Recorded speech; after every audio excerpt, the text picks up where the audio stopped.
Yo, what is going on, everybody? Welcome back to another Thursday tournament stream. I am here with Lorkus and Tails. Fellas, how you doing today? Man, this is kind of early for me, but this is fun. I haven't done morning Splinterlands in a while. All right. Yeah, I know. Yep, It's looking forward to it. should be a good one. I was unable to jump into the tournament, but I want to see where everybody's at. Hopefully we get some cool battles today as well. All right. Did you see the most recent bidding on the auction card? No, what did it go to? It's getting up there. I think it's like 1.3 million was the last time I saw it. Yeah. Is it higher than that now? Isn't bad. We're gonna see fireworks, I think, in another hour or so. Do you think it's only for the first one? No, it can't be. I think the first one will be the highest, but then it's gonna like go up and down. As soon as it's Housewife and Vuctus.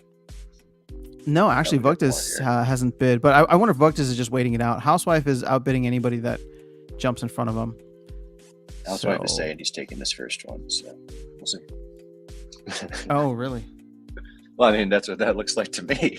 Oh, okay. It wasn't on Discord, but because I wonder if he just like claims it essentially and then jumps in, meaning that nobody else would dare to outbid him at that point. It's not bad though. 1.3 million. I mean, all in all, I think it's going to average out. Yeah. Indeed. All right, we got Mystic Force here. Wibble says, "Why am I never on time?" Or "This is why I'm never on time." Good morning, Lorkus, Tails, After Sound. What's going on, Neil? Yeah. So let's see who's participating, because I was like literally driving back, and I was not able to check in on time. Are you guys playing? Tails, Lorkus? No, I'm not. Dude, just sitting it out. I can't even be on camera today. I got to do multiple things at once. All good, man. Okay, so we had let's see, 15 players checked in. It's not too bad. Hopefully we'll get some fun battles. But what's new in the world of Web3 or world of Splinterlands? Anything you guys are following these days? Trying to get my hands on the new promo card and the foils that I want. They are always very scarce. Are you talking about I'm assuming you're talking about the Legends? Yeah. This one. What are your thoughts on these? Because I'm not impressed, and I would say that the amount spent so far has not been impressive, or at least kind of echoed that sentiment. Well, I guess it depends on what you're asking me. Do I think the cards are cool? Like, are they must have? Do I think that this is a good idea? Do I think these specific phase of cards are good? Like, I thought the last phase was pretty good. People were really excited about Night Stalker. These ones... Night Stalker is gross. Like, he's so absurdly gross. Exactly. Execute plus explode is dirty. Exactly. Like, neither of these cards scream gross to me. Well, Rick Loneman paired with what's his name? Palace. Palace is pretty interesting. It's just a lot of mana between the two is the problem. Yeah, but the mana is not really an issue in battles these days, is it? Most battles have pretty high mana. See, I don't have a Palace. I mean, it's another limiting factor, right? Along with the rule sets. Yeah, fair enough. Let's see. But yeah, I guess that's what's going on. I'm keeping an eye on the auctions, but I'm not targeting number one. That is for sure. Are you planning to jump in at some point? Yeah. It's okay. You don't have to say your price. No, I mean, it's been, no, it's not, I don't have a price target. I'm not that smart. It's just, I am trying to keep up with every card in the game, which makes this Legends a little bit expensive, a little brutal. Yeah, and the cards, I can see that they're good. Red Scholar is doing a great job with them, and he definitely puts them to use. I guess what concerns me is the price means that there aren't going to be a lot out there, and that's cool to some people. It's less cool to me. I feel like not having many of those cards puts a limit on how many people will want to compete at the highest level, and that's not cool to me. So I would rather these cards be more affordable and more people have them. Interesting. Yeah, I do wonder. I mean, you're at the top of the leaderboard, right, Lorkus? So, I mean, that's an interesting take. Oh, talking to the leaderboard for like the modern ranked right now. I thought you were talking about the sales for No. For the top of the leaderboard.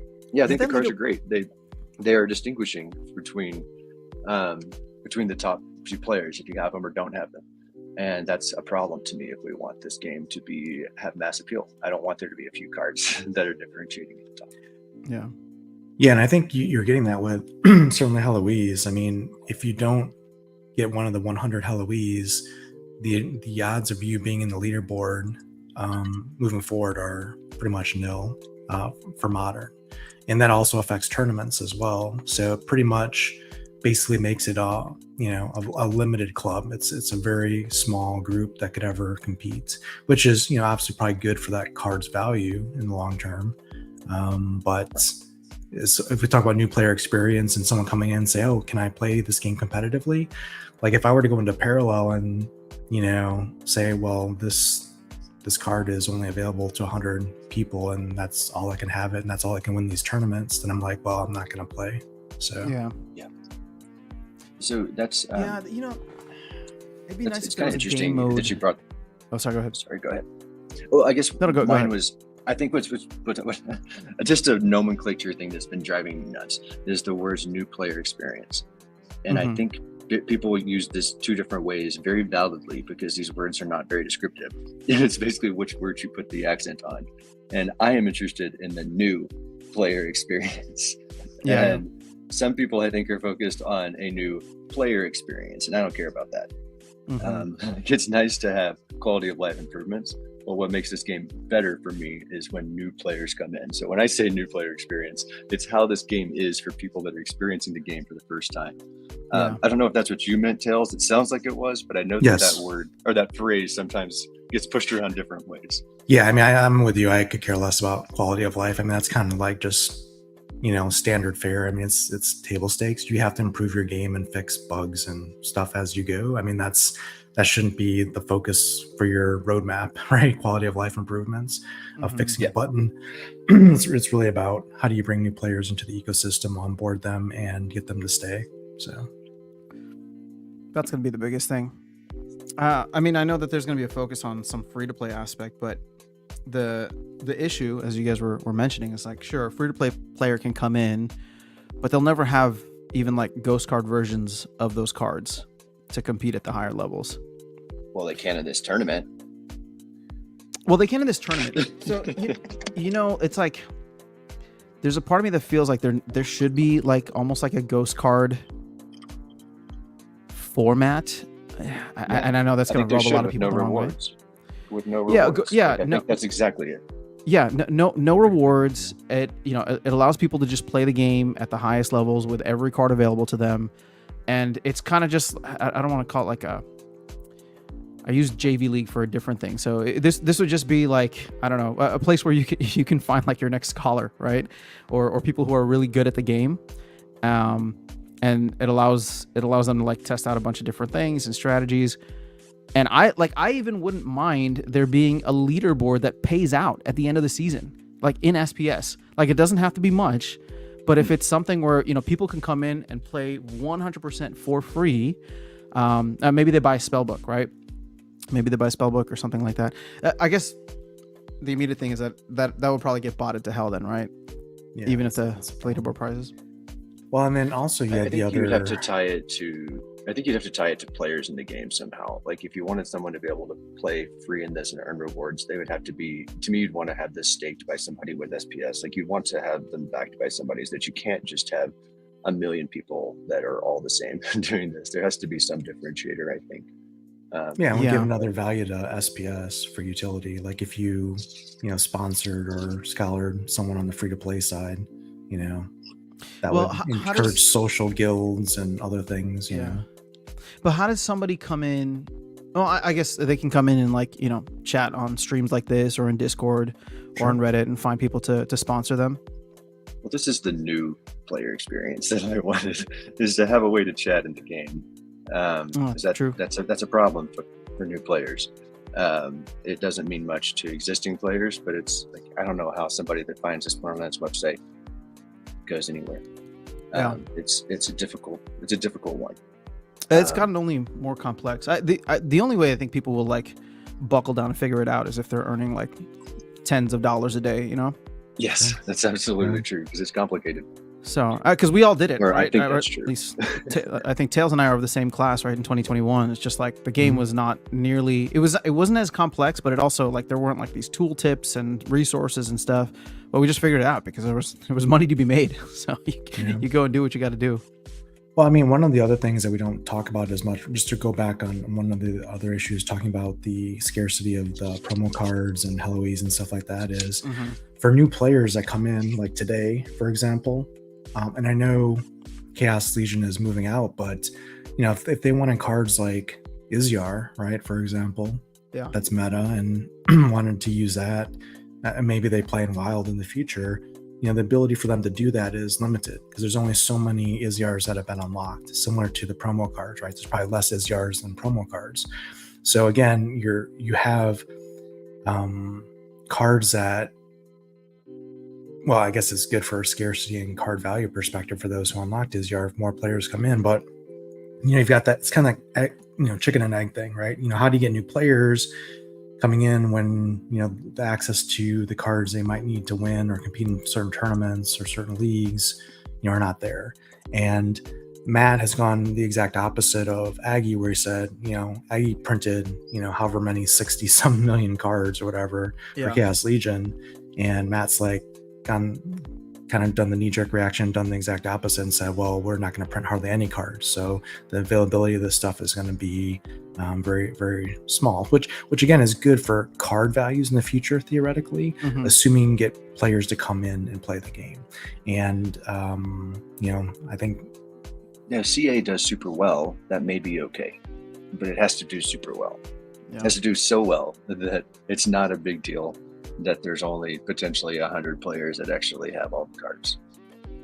Well, the way that I view it is, if you want this game to like reach the masses, right, and be available to the masses, which is something that I think we would all want.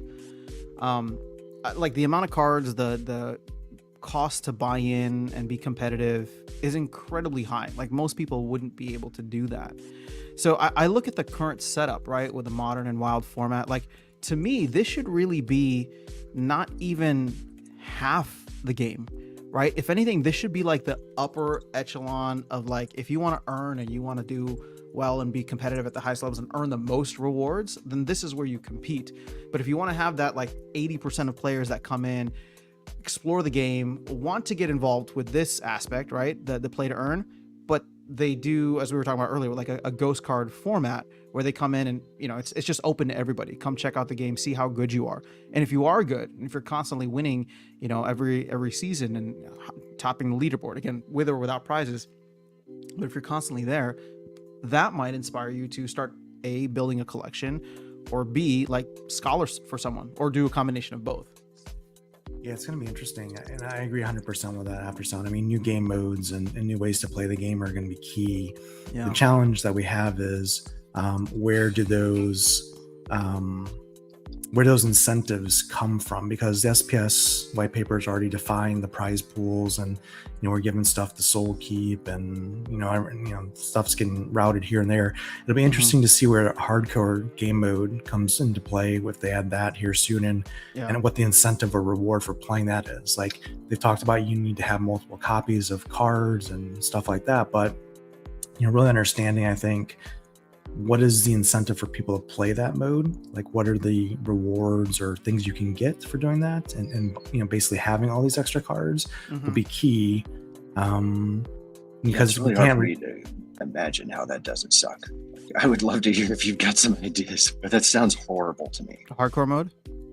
Yeah, like currently my cards are split across multiple accounts to like help the guild do brawls. So you would have to like incentivize me to screw my whole guild to pull all my cards onto one account. Good luck. Like I can't imagine how you're going to make this attractive to me. Yeah. I mean, one. Yeah. Go ahead, after signing. You might have some insight into this. No, I mean, the way that it sounds is it's going to be a game for whales, all right, which again kind of goes against what a lot of people want. I mean, it even goes against what we're talking about here. Like they're creating a game for whales, whereas if you have all these extra copies of cards and things like that, and again, it might be really fun. And my hope is that, okay, if I'm not going to participate in it, will it be something that, like, as a Splinterlands player, I can appreciate and maybe like just kind of follow along as like a fan, right? Because I'm in the ecosystem and it's cool to see these whales battling it out with each other. And through that, we actually burn through or scoop up a ton of the extra supply of cards, which is something people have been complaining about, right? So if it's a game mode created for that purpose, then I understand it, right? Because land obviously is not coming anytime soon and doesn't have the same kind of appeal of just pitting players against one another directly. So maybe hardcore mode can help with that. But that, you know, I still maintain that we need that needs to be a small portion of the game, right? Hardcore mode should be, and I'm just throwing numbers out here, like 10%, and you know, modern and wild format combined should be another 20%, and then like 70% of the game, if you're trying to get tens of thousands, hundreds of thousands of people into the ecosystem, it's got to be free to play. There's just got to be something there that gets people into the meta of the game, understanding it, and allowing them to play at the highest levels, and look on with a little bit of like awe and optimism and inspiration of like, oh man, like this game is actually fun. I'm decent at it. Like I want to hit the leaderboards where, you know, Lorkus is winning 200,000 DEC a season. That sounds pretty awesome. How do I put myself in a position to do that? I don't have the money, but there's a sprawling kind of like a scholar system, right, that we have, which was really popular with Axie, and it was really popular back in 2021 too. I mean, I of all people had scholars. I didn't even have like max counts of anything, but you know, people just wanted to play. I guess where I disagree with you is hard mode sounds like the absolutely bastardized version of land because we couldn't get it out. Like it doesn't sound like a good idea at all to me. It sounds like an emergency thing to try to soak up cards, and we already have that. It was already supposed to be done years ago. And coming up with another idea just makes me mad.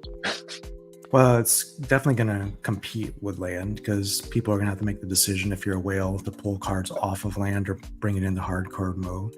And like, the question is, we have decisions on land. Like, why the hell is that crap in brawls? Like, we have problems. Like, these cards are supposed to be on land. Why are we using gold foil ABU in brawls? Oh, there's silly stuff. Like, we have actual things that are supposed to be happening, and we're going against them. We're putting cards that are supposed to be on land in brawls. And we're talking about another way to sync cards when they should be going on land. Like, it's silly talk to me. I don't understand at all. Yeah, I mean, I understand it though. I mean, there's way too many cards and they have uses for them still. I mean, alpha betas may be debatable on, you know, numbers there, but if you want to add value to cards, you need to make tough choices, whether that be land, brawls, hardcore mode, whatever. So the more choices there are, the better for the game assets, because now you're having to make choices on how you use your assets if you have them, and if you don't, you have to buy more. So I'm all for that. I'd rather there be lots of hard choices and asset values go up than the opposite. I can tell you like how other games have done this type of thing in the past, and maybe we see it in hardcore mode here. I don't know, but like if you look at a game like Star Wars Galaxy of Heroes, when it expanded, it added, many years ago, territory wars, which basically you had to use your entire collection. And if you had like, let's say you had one or two meta teams of 5 characters in that game that were super kitted out with mods and stats and levels and stars, that's great. But if you neglected the rest of your collection, you were going to suck at territory wars, because territory wars had so many different ways to use all the different, characters in your collection that you were spread very thin. And it was basically, who had the best strategy and who had the best, overall developed collection that would, compete and win those rewards. And by opening up a mode like that has its own different in-game kind of rewards to get stronger at that version of the game, build its own kind of game, competition and stuff like that, which is good for, again, driving people to play the game, build up stuff and stuff. So that's what you could see here in Splinterlands with hardcore mode, which would not be a bad thing. having more people engaged in the game or trying to build collections, buying up Chaos Legion packs as an example, trying to scale up and buy Conclave Arcana and stuff coming up. I mean, these are all good things for the game. So I'm not hating on the idea. I think it's probably necessary and needed. It's just, how is it implemented ultimately? Yeah. Well, I would say that, Lorkus, I don't mean to speak for you, but I'm gonna infer something where I don't think that you're against this game mode. I think you're against the prioritization of it right now when you already have something that was planned versus other areas in which there could be growth in the game, right? Spending that time and energy. No, I'm absolutely opposed to the game mode. You are? Hate the Okay. game mode. Yeah, I think it's Oh, a if terrible it's just something idea. for whales? Well, okay, we don't know. I'm just speculating. I'm tired of speculating, whale so. stuff. I'm just Okay. tired of it. It's silly. Like if we want an ecosystem that's not 7 people throwing half their paycheck in, like we can't just have whale games. And I think what's bugging me here about it is, how do you make it attractive? There's got to be rewards for it, and they have to come from somewhere. So are you going to take them from ranked rewards? Is the DAO going to pay more for this? Is the company going to print more tokens? Like, Yeah. what does this look like? To me, you have to butcher something else to make this game mode, and everything else is kind of hanging on by a thread. Like, what are you going to do? Take rewards out of ranks so that we don't have scholars anymore? Like, it's hard to get scholars right now because the rewards are not worth anything. Yeah. So splitting rewards out to another mode, it sounds crazy to me. Like, the whole thing sounds crazy. There is a lot of SPS in the DAO, right? As part of the white paper, there's 400 million that's designated to it. So there is SPS that is currently unallocated, and then we have a bunch of SPS from what's that called? LPs that were turned off that we could always reallocate. So and I'm not even opposed to like there being more SPS inflation if there's SPS utility, right? Like, if it's a cool game mode and it's going to either bring more people in or get, players like myself to engage in a different way, like, that's fine. But I agree with you in the sense of the game is just utterly way too expensive, right? Like, that's just what it comes down to. And sure, here's the thing. You know, people talk about like reducing pack prices. Okay, so let's say you reduce the pack prices of Rebellion by half to $2, which is what it used to be. Barring how that would relate to devaluing that set or other sets or previous sets, like, that's going to take it down to $3,500 in order to get a max set, right? Just roughly based on what we have right now. So I think Chaos Legion is an anomaly for many reasons, but like, it's so cheap because they oversold it, and that's not how it should be.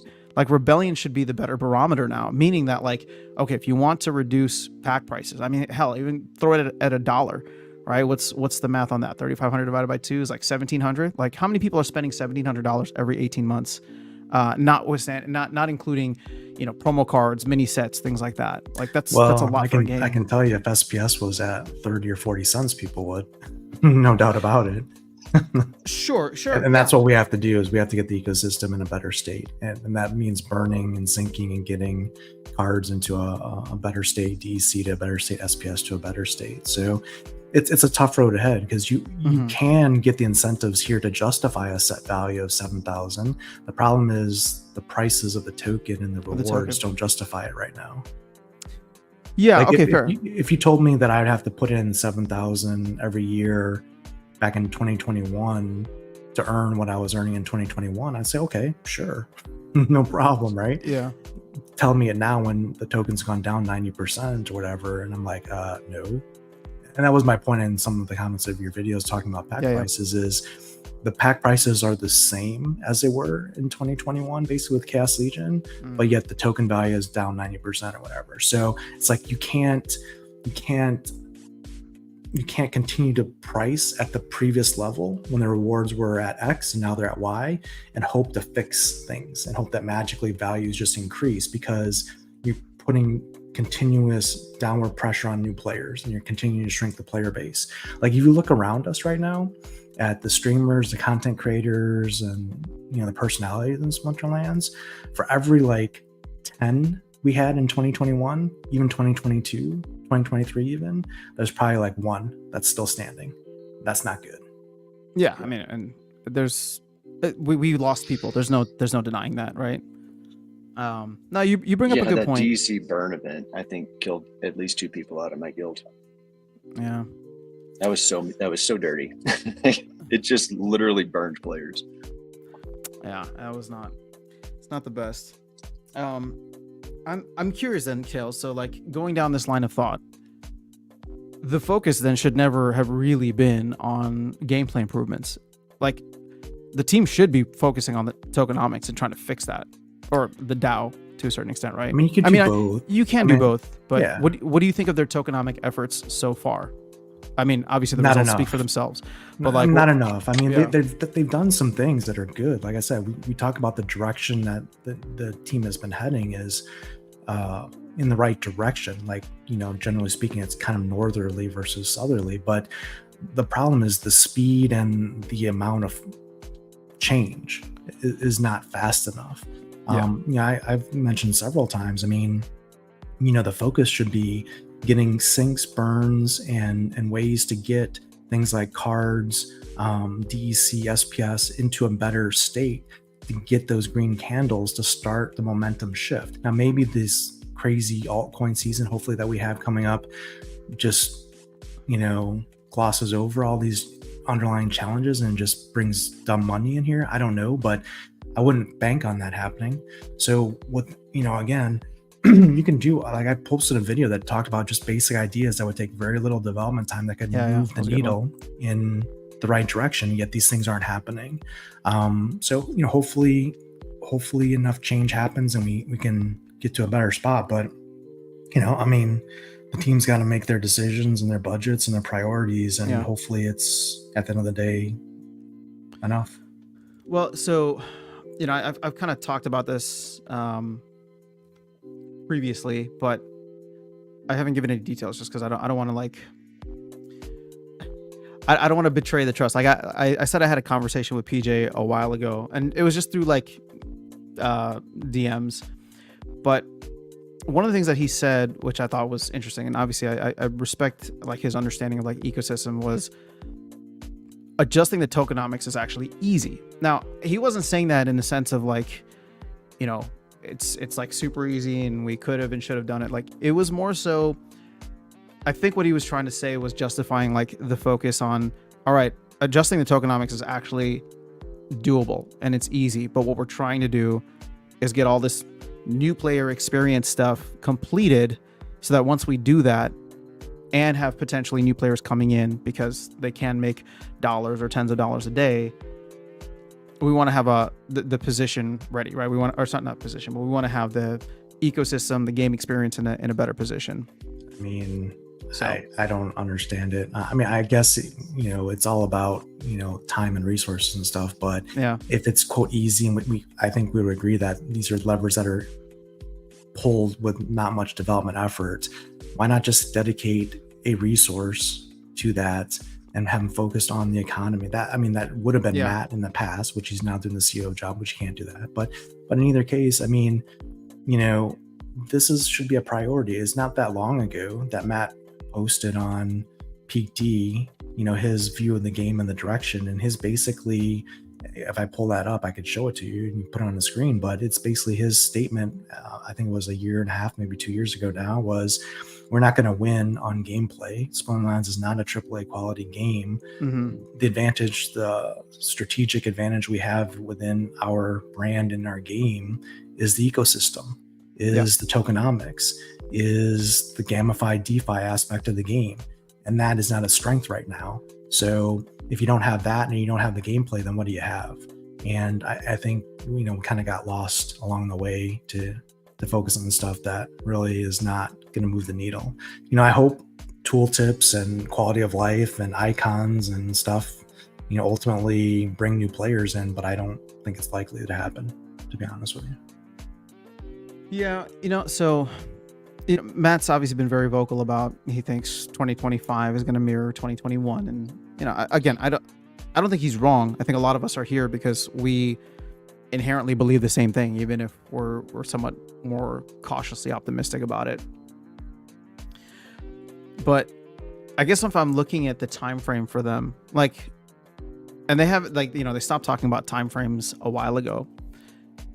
But if I was Matt, if I was in Matt's shoes a year ago, my thought process would be, and I'm not speaking for him, I'm just speaking if I was in the same position and trying to like understand the mindset, is September 2023 to September 2025. Your goal is to do whatever you need to survive for the next 18 to 24 months. Because during that time frame, if your thesis is that token prices will be rising anyway, people will be coming and checking out games, there's an opportunity for you to take advantage, then maybe that's a reason as to why they have not pulled every lever that they could have, and they've just put all their limited resources into making a better experience, because those are the levers that they might pull next year, starting when, Bitcoin just hit a new all-time high yesterday, right? And it continues flirting with it.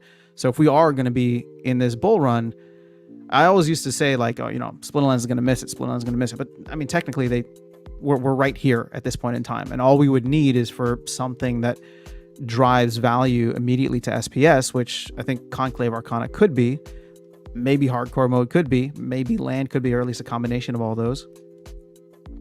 And so if that happens, we kind of still make it on time. You get what I'm saying? Yeah, like I get what you're saying. I don't agree with it though. Fair, yeah. And here's why I say that. It's kind of like the saying that if you had $1 million sitting in the bank and it was in a savings account earning you no interest, and you could just transfer it, with an effort of, let's say, an hour, create a new account and move into a CD for a year that was federally insured or whatever, and can earn you 5% interest.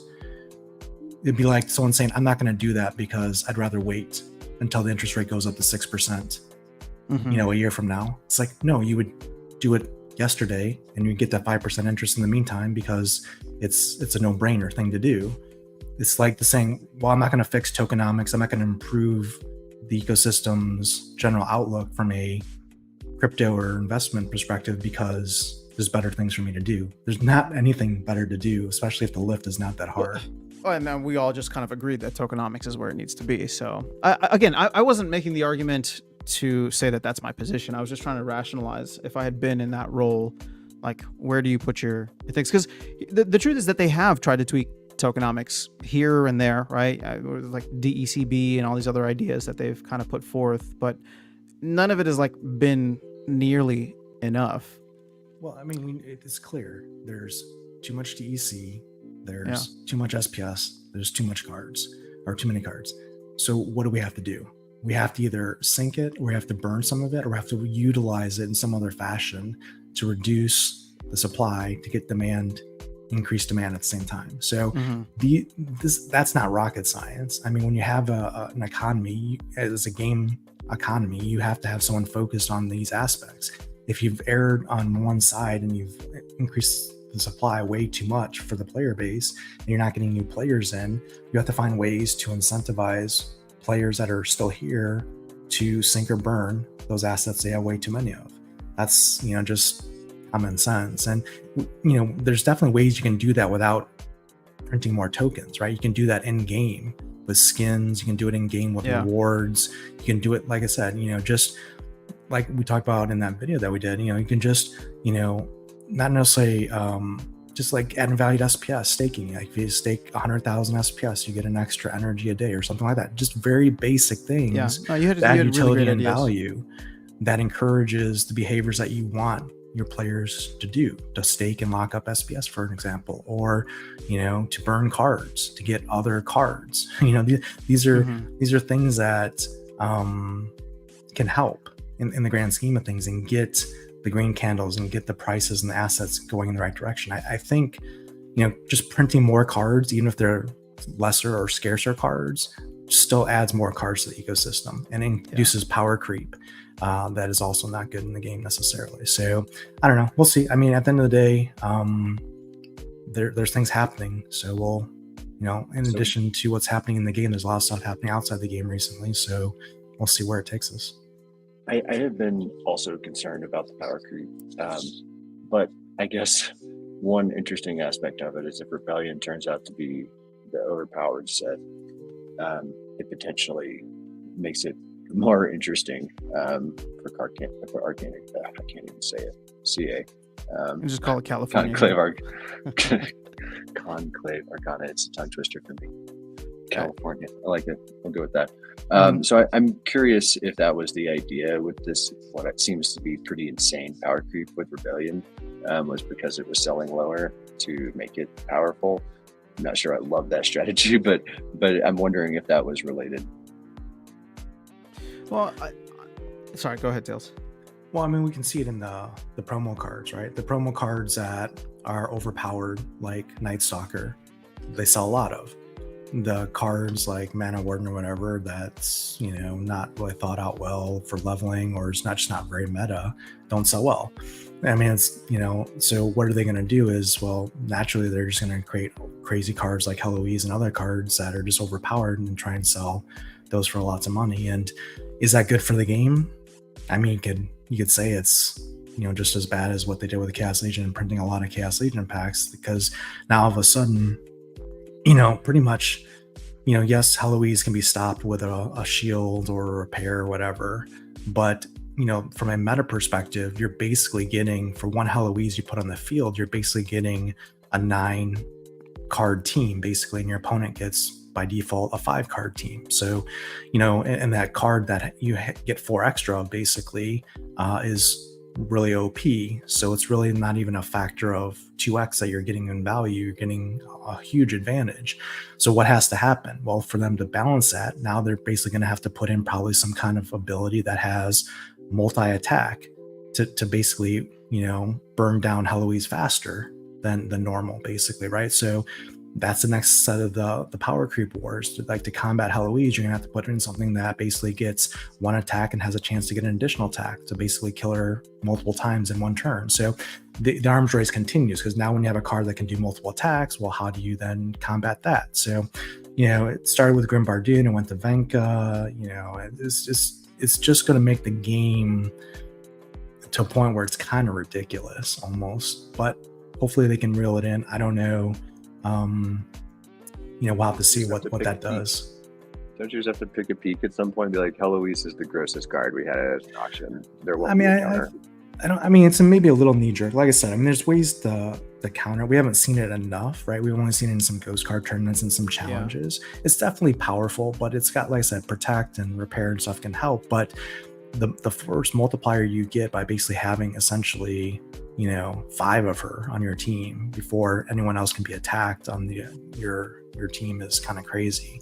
We'll see how it plays out, but you know, even like I said, I mean, Grim Bardoon was crazy powerful compared to anything else in the game. Venka, super powerful. Yeah. I mean, even cards like Rage. I mean, there's, you know, there's certain cards. Lorkus. You'll see it in the market. Yeah, Lorkus. You got Tofu. There's certain cards in the market that are proportionally more expensive, and there's a reason for that, right? Because they're not as balanced compared to other cards with comparable rarities, and you're going to have that in the set at all times. We've seen that. You know, that's not a problem, but you know, is eventually it comes down to a point is, at what point do you just hit the, you know, ready button and go, it's going to be crazy fireworks, and it's not even going to be fun because it's just going to be, someone's going to get blown off the board, basically. Yeah. Speaking of blown off the board, how's this tournament going? Yep, let's go. In our semi-final, maybe. Let's see here. So, qualifier round, you had Dragon Host over Super Cow, Usujin over Baby Puppy, Shark Monsters over Mystic Force, Jared second. Line guys, all right, so well done. In the second round, Monster Tamer over Dragon Horse, Jared second over Langeese, Usujin and BY Shadow, the other winners.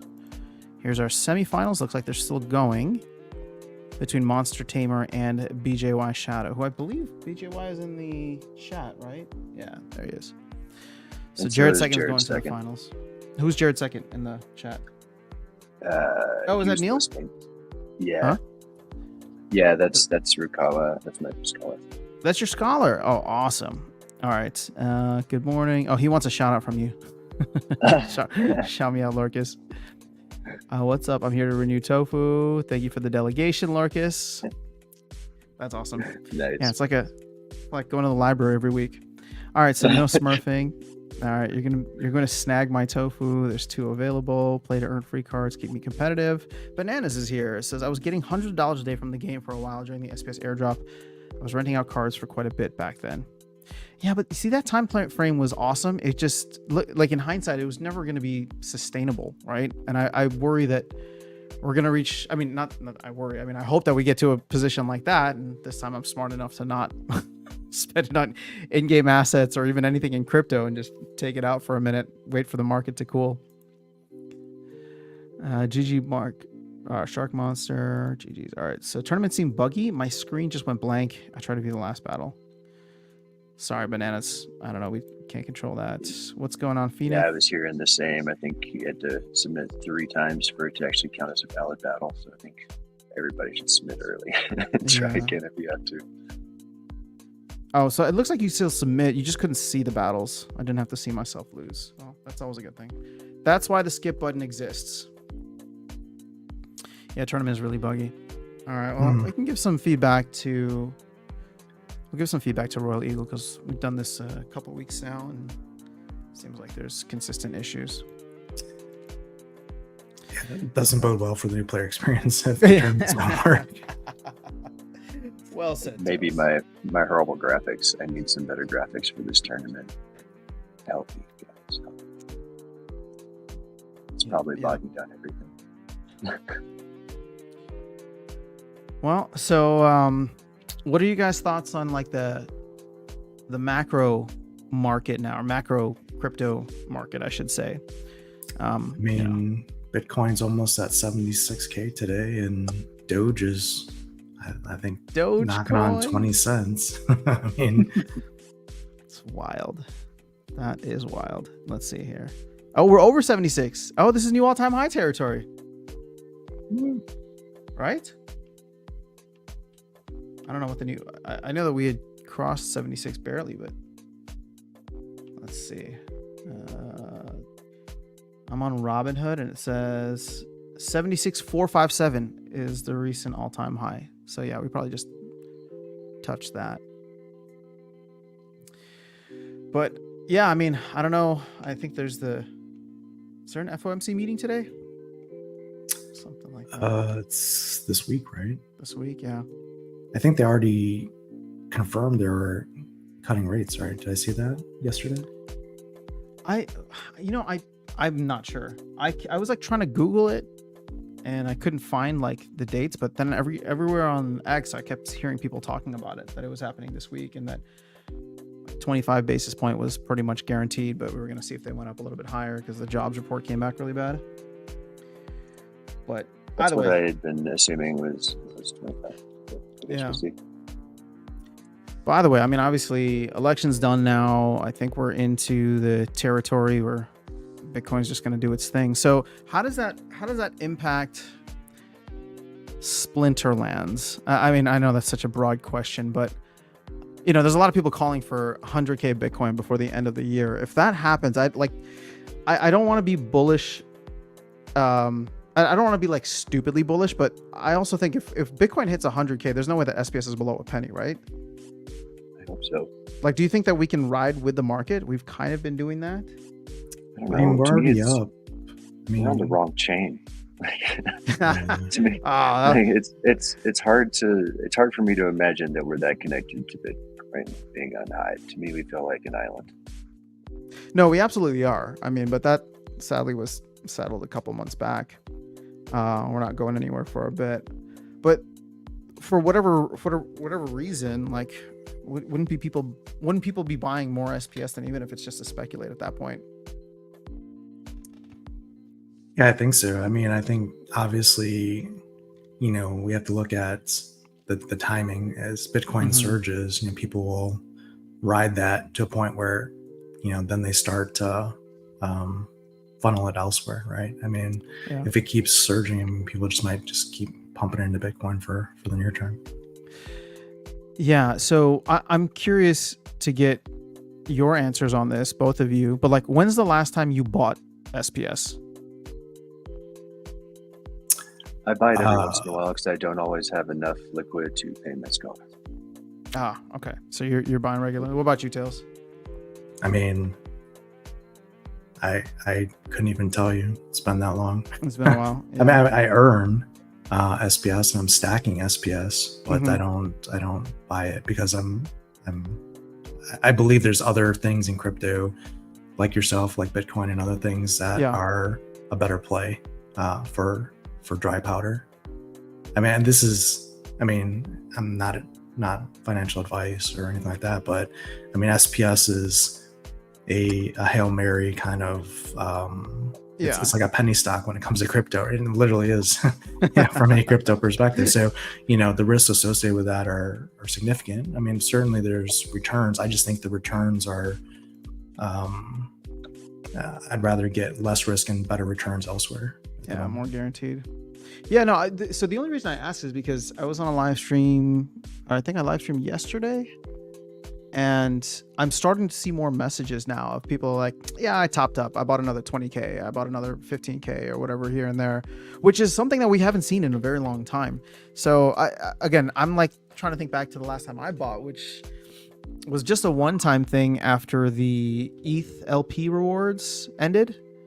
And I essentially just converted like all the ETH that I had in that LP to SPS at that time.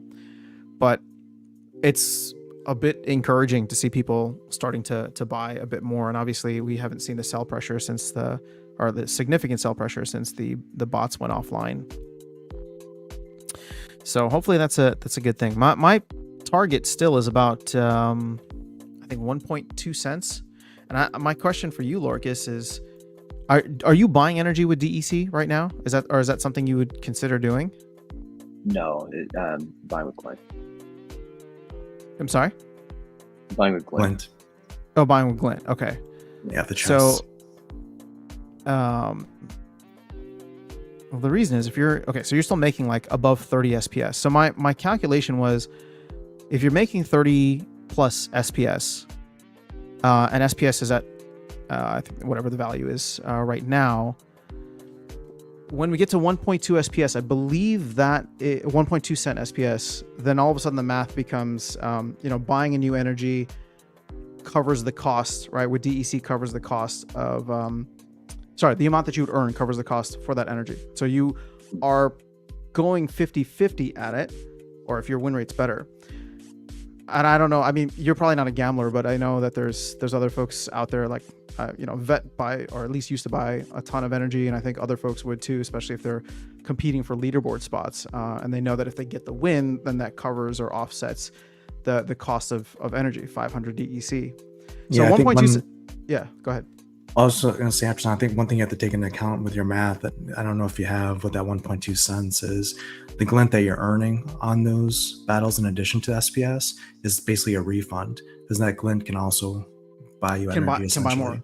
So actually, that could bring the price down too. Yeah. So that's a great point. So like I said, I'm looking at that 1.2 to 2.4 cent range, right? Because as long as you're a 50-50 player, which sadly I'm not even this season, but if we hit like 2.4 cents, for example, at that point it's like, okay, if you're winning every other battle, then your energy cost is covered, right?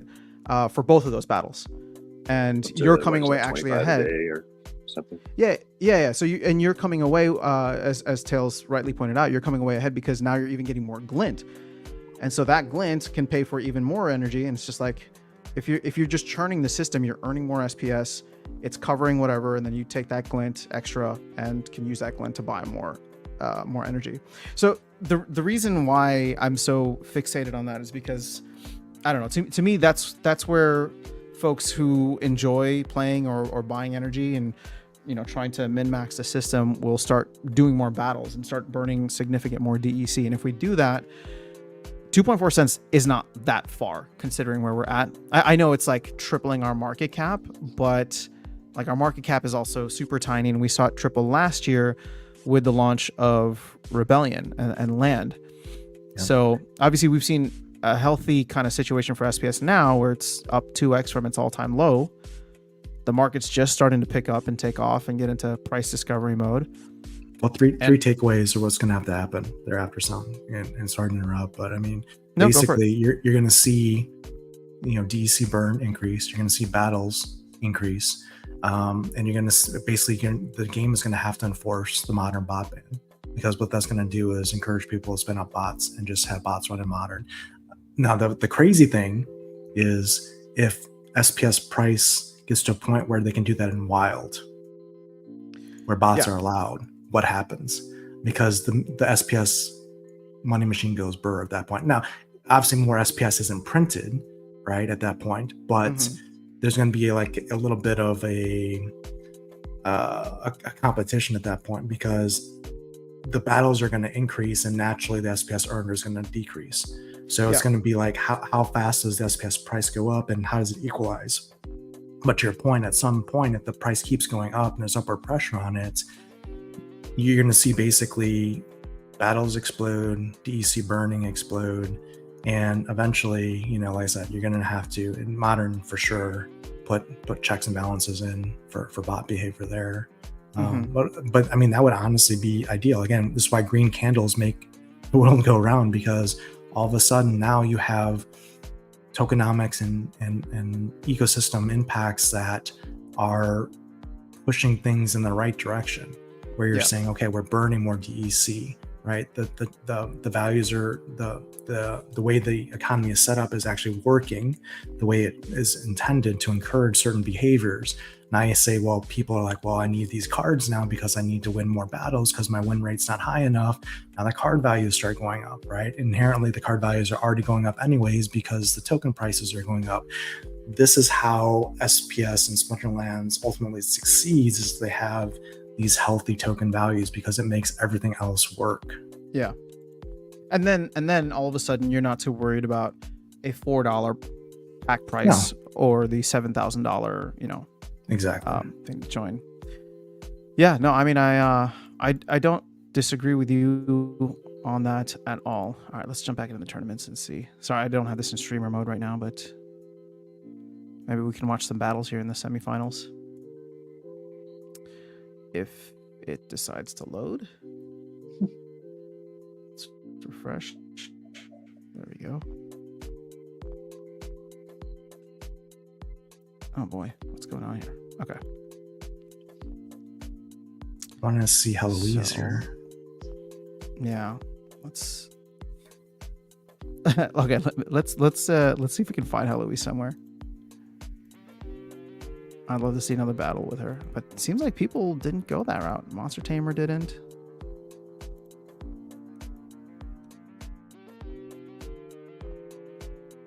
I mean, this is there's Eloise. Let's watch this. And I believe I saw that she was already on the winning side, but let's watch how dominant, because these teams look very similar.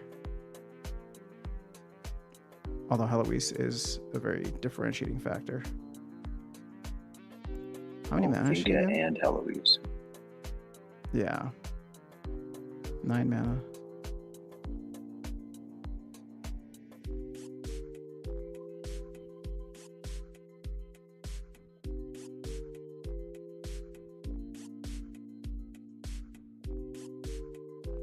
Interesting. Okay.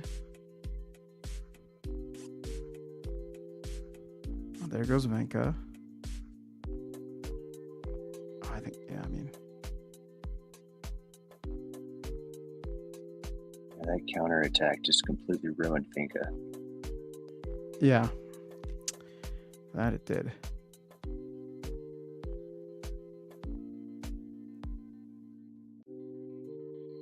Oh, I didn't even realize this Venka has triage as well. Just got weird. Oh, yeah. So, yeah. It just got +4 health. Yeah. I mean, she's not killing her opponents, but obviously she's weakening them quite a bit. Yeah, like, again, it's the force multiplier. You've got basically 5 Venkas, or not 5 Venkas. You got 5 Heloises. And then you've got Venka behind her. Plus you've got... So now everybody has it. So that's surprising. I thought Heloise would dominate a little bit more. Because look, his entire team now is tired or exhausted. Yeah, the difference was that Venka got wrecked by attacking. And then it's just Venka against not Venka. Yeah. Well, then the Thorns comes in. Whoa, this game is actually a lot closer than I expected. Look at them. See, they keep getting exhausted every turn. Oh, but see, that's just enough. So they don't. Yeah. Interesting. Well, actually, he can't. Oh, he can attack up front. Okay. Like, at what point does like it hits like 80%, right? So he was. Oh, this is actually pretty close. Oh wow. It's actually closer than I would have expected. Yeah, me too. So, I mean, she's good, but the thing is, anytime you can use her, or I will say most of the time that you can use her, Tofu might be on the other side, which could make that quite difficult. All right. More often than not, Tofu will be on the other side. Yeah. I'm trying to think of like a situation that Tofu's not.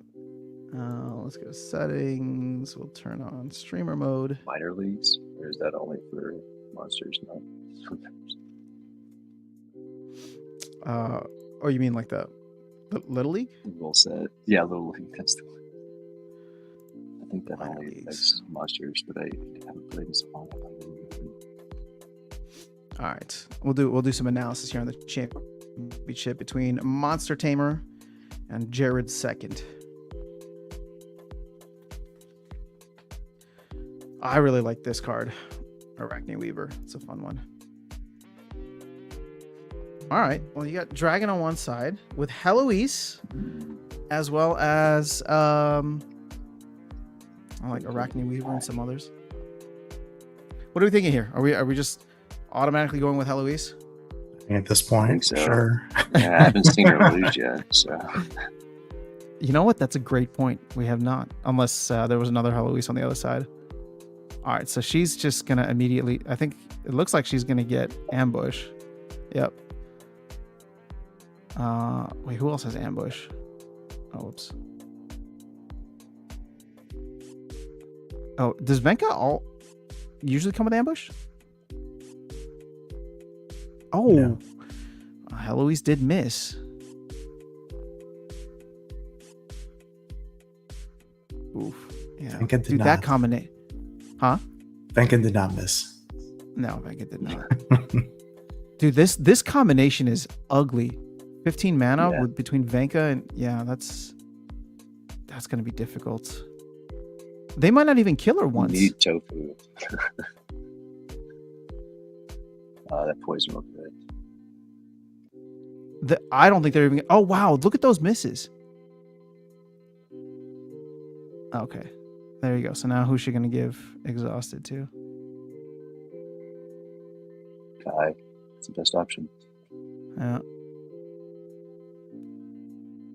Oh, that actually worked out. Who's? Oh, Venka. That hurts actually quite a bit. Yeah. Venga's your biggest option there. Okay, well now he's gone. So here we go. Mana Warden gets in the game. Oh yeah, that worked out so well. That's game.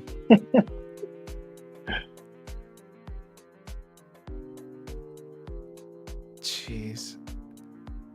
Everybody's exhausted. Yeah. And there he goes. Oh man, Heloise. And you just have a tired team behind you. Okay.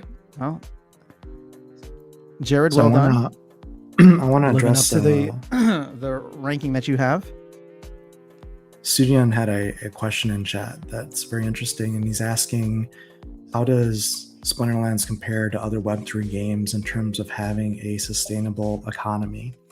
What I would say is, if mistakes hadn't been made with the SPS airdrop and with some of the DEC and stuff, if we didn't have the overhang that we have in some of these areas, I would say that Splinterlands probably has the best setup for tokenomics now, as far as Web3 goes, in my opinion.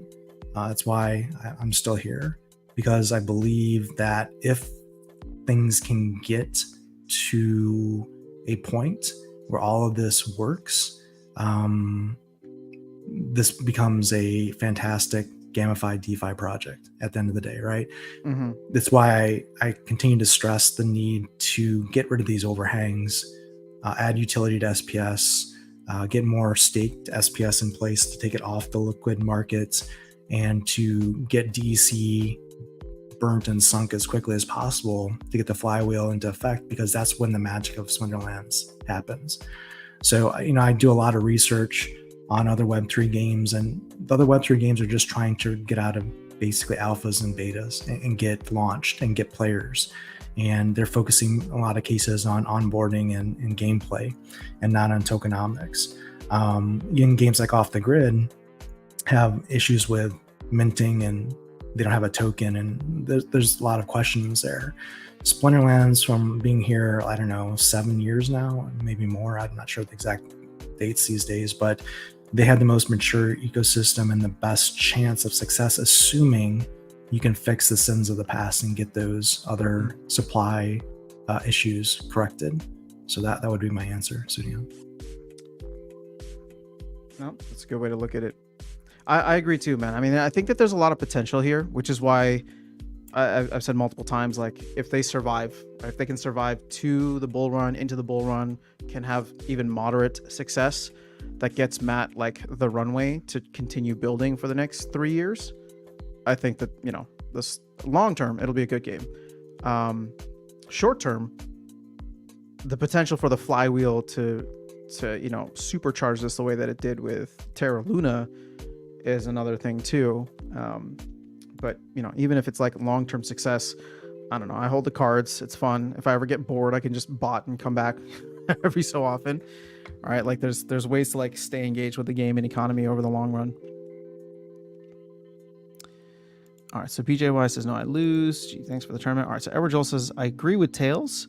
The previous promo cards were also OP. BP. What's BP? Also are OP, but only in specific games. All right. What does SPS2? Best Torment so far. It's a fun way to spell it. Thanks, RedX. All right. Let's jump into this. This is battle number 2 between Jared and Monster Tamer. Looks like no healing. What are you guys thinking? Very magic heavy teams here. I mean, I just by looking I at saw the results. I would just go with. Usually, if Riftwing is in the team, Riftwing is a difference maker usually. So I will go with the top team. Riftwing is a hell of a card. I love that card. So I do like Riftwing as well.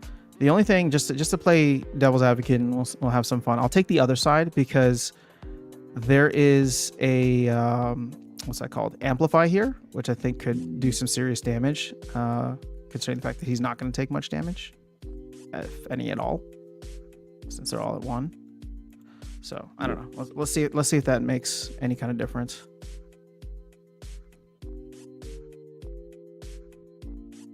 Oh no, they're all just gonna die first round. Oh, okay, so he's done. Oh, he's clear. Oh, stunned.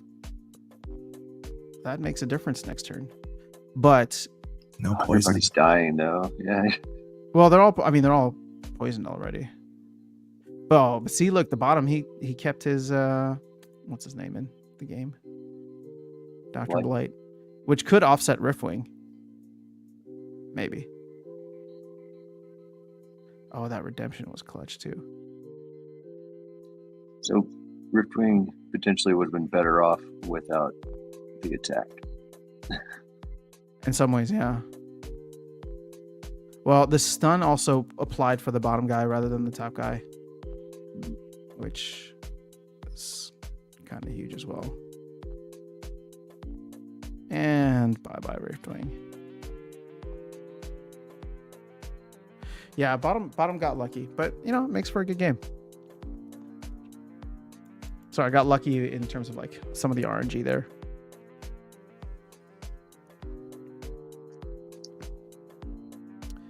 Okay. Going to battle number 3. When do you think the... Oh, wow. All right. I haven't seen this matchup. Yeah, Lux going up against... Cryptic, or just one of the newer summoners. Okay. It's always fascinating for me that somebody would pick Lux when you have access to like everything else, but all right, Monster Tamer, go for it. What are you guys thinking here? Is it? Yeah, it is a gladiator rule set as well. Interesting. I think it. Oh, sorry. Go ahead. Go ahead. I was just gonna say, if Venka doesn't miss, it's game over, right? Because Yeah, I mean, it's all about the chaos agent, right? I mean, yeah, there's really nothing that can challenge Venka for a bit. So yeah, I mean, I would err on Venka hitting, hopefully, and then it should be game over. yeah, let's see. Let's see how the RNG played out. 3 speed. Wait, how many speed booster in that bottom? Well, they're the same speed now, Venka, but he's gonna do like 14 damage if he hits it. Ah, there it is. Yep. All right.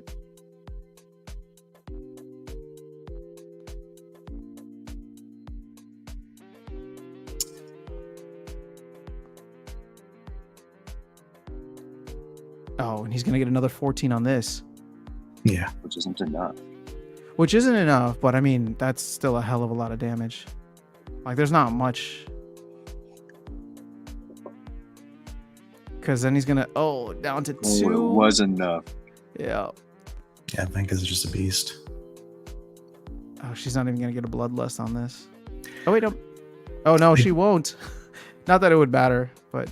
I do find it interesting that we haven't seen Night Stalker yet in one of these tournament You're battles. right. I thought that card would be We way did more last popular. time, right? not? Did we? I can't remember. I feel like we did. I feel like it was a Lorkus Night Stalker combo, but I can't remember now for sure. Could you imagine if Night Stalker was neutral, like Venka?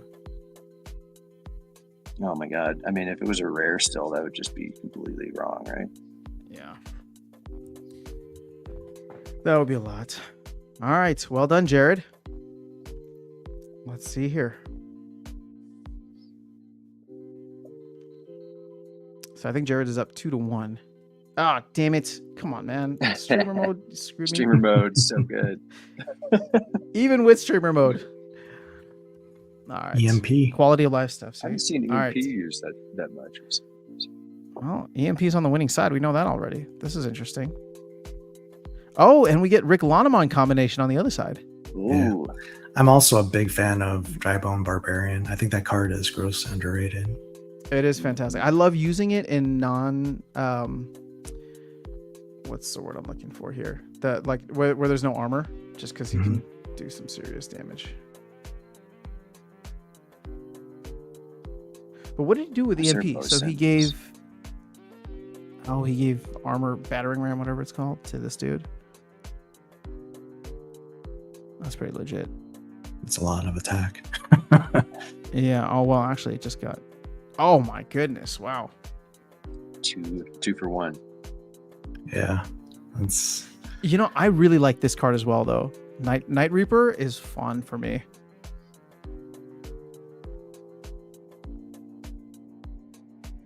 Gained reflection shield. Wait, what? How did a card just gain reflection shield like that?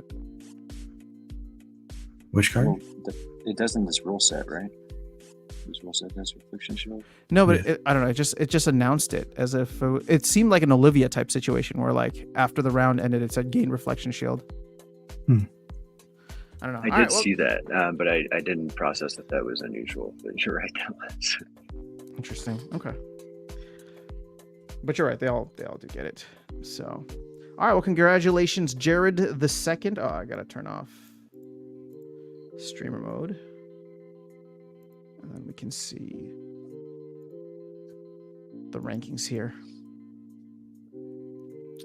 All right. So Jared the second, Monster Tamer, Lusu Jind, BJY Shadow, Dragon Host, Shark Monsters, Langeis, Snowboarder Pete, and Spunlens RU.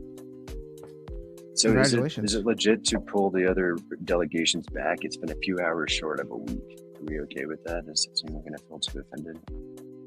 Nah, dude, just do it. I mean, they're your cards. Just pull them back. Sorry to everybody So out we there. can delegate up this. Yeah, you almost had a week, but just due to timing. We're trying to change it up and do different times during the day. Obviously to accommodate people in different parts of the world. So hopefully everybody understands. If they didn't make use of all their energy before this tournament, then they'll learn for the future.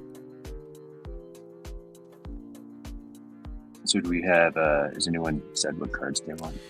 Well, okay, so Jared gets top pick, right? Monster Tamer, are you in the chat? I would say, guys, if you want, go over to the details and you can see down here, you can choose from this list. And yeah, so if you're in the chat, let us know which is your IGN. Tofu For the top. Are there 2 tofus? Did I hear that earlier? Yeah, there are 2 tofus. Okay, so there's another one available.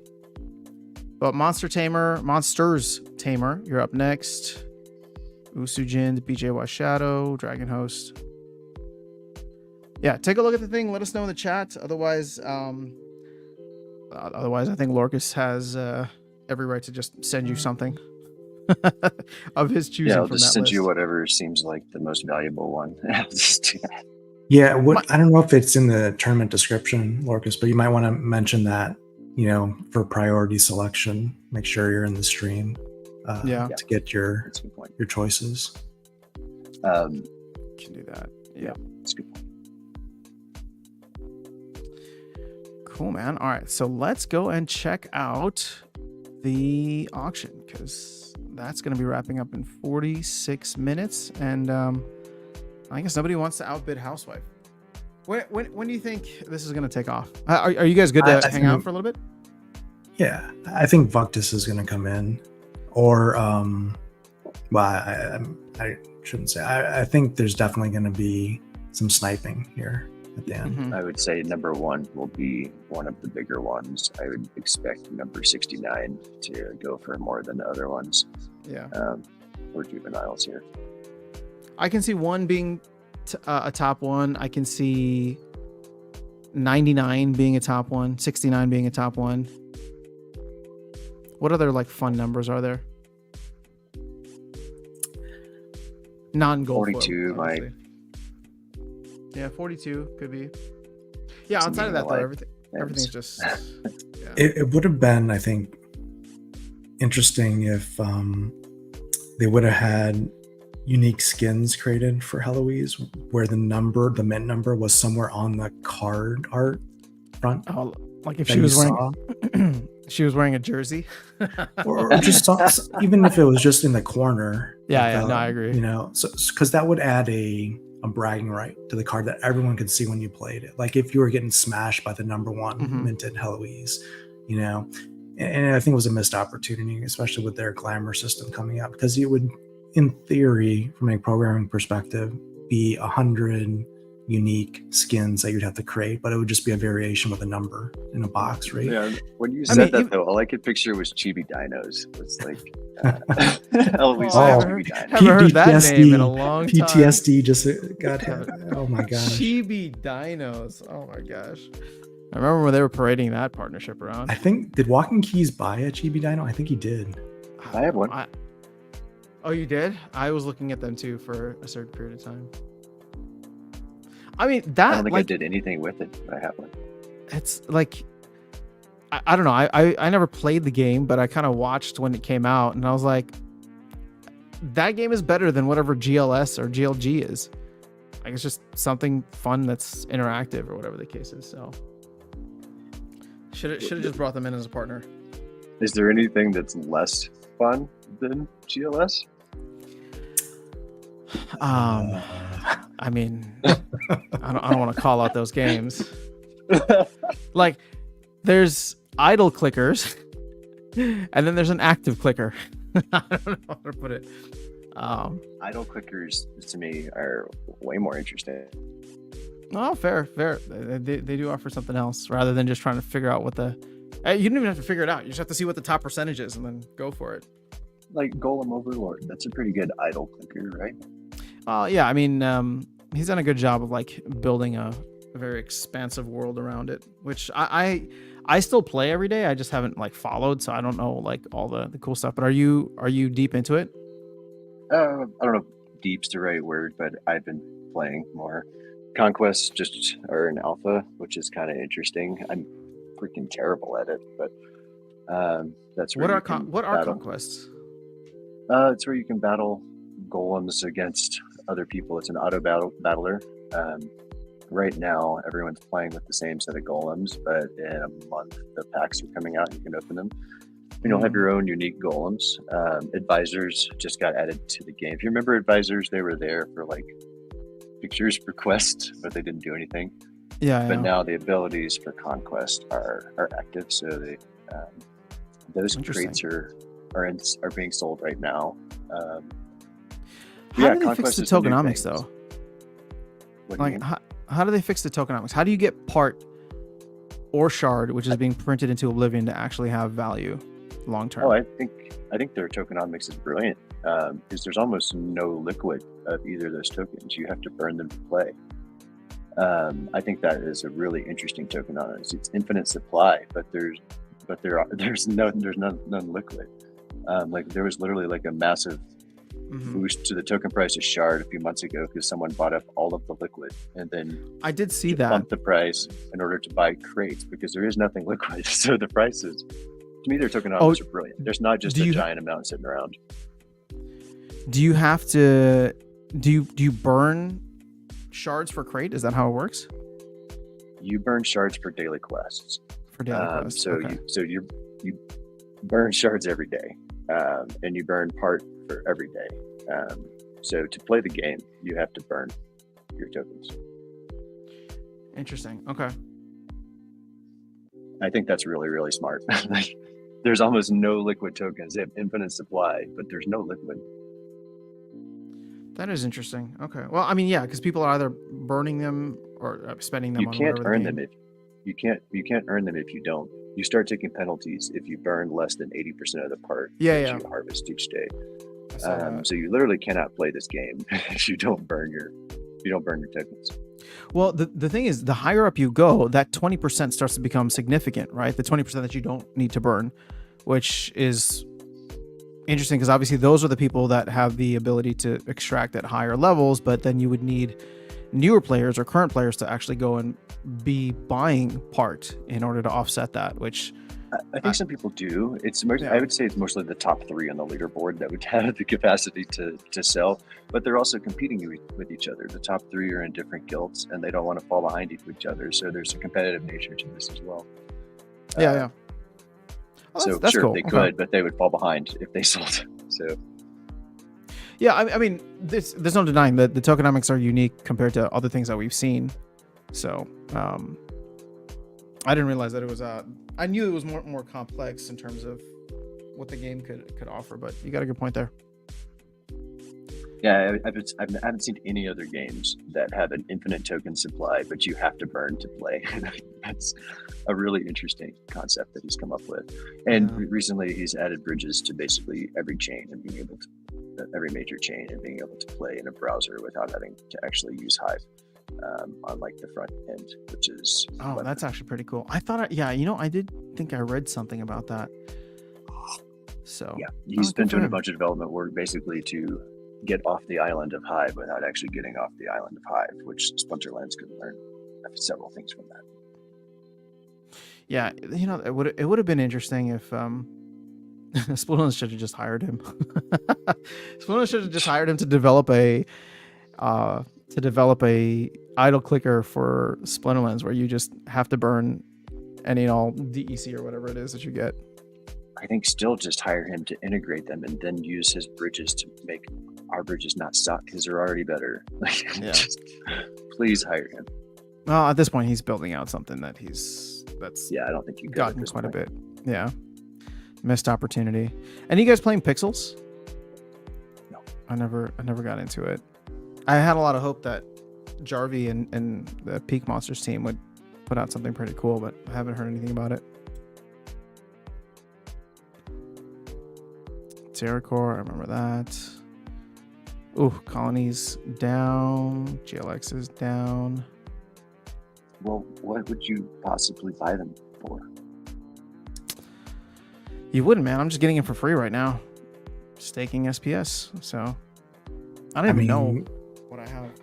The only hope there is altcoin season, and people just have dumb money to just throw at projects and hope for. Yeah. The prices are so low and stuff. The problem is there's no development happening there that would even encourage anyone to come over and play like Moon Cards or GLS at this point. So GLS just broke my brain. When like the packs were opened, they allowed you to open packs like right before the season was over of like the actual MLS season. Yeah. It got decoupled from the game it was supposed to represent. Like, I don't even know. Like, that blew my mind. I was like, I'm gonna go rip my packs because that's what I do, but I don't even understand why I'm doing it. Well, and they're now a full season behind, right? Isn't the MLS season over now? And they never actually came out with season 2? Yes. Yeah, Messi's not even in the game as far as I can tell. So, I mean... When you have a football game that's not even associated... Like, I don't think they're going to get extended their license, to be honest with you. Then the game dies. Yeah, I wouldn't be surprised if that happens, sadly. I think he said they had like a 5-year license or like a multi-year license. But, I mean, I don't know. If I was an MLS and I was looking at that game, its current state, its history, that wouldn't be a high priority. All right, let's refresh this. All right, still waiting. 36 minutes. Do we get anybody else requesting cards? I have not seen another comment come in, so somebody said they wanted to renew their tofu, right? Who was that? That was BJY, I think. Okay. If he's here, I'm just going to send BJY. Just gave it to him, yeah. I mean, look, it doesn't matter what place you came in. At this point, you want a card, just say it. So, I don't know, man. You know what? Also, we could give away a couple to people that are just in the stream. I've got cards here. There you go. Oh, that's a good idea, too. Get some chatter going. Pretty sure I put something in the description about that we would give away more prizes on the stream, so probably should, or I'm a liar. All right, we don't want you to be a liar. All right, let's see. For the folks here, I want to do like a little scavenger hunt. What kind of we should do a little trivia. I'm trying to find something good here off screen. Give me a second. Unless you guys have any good ideas.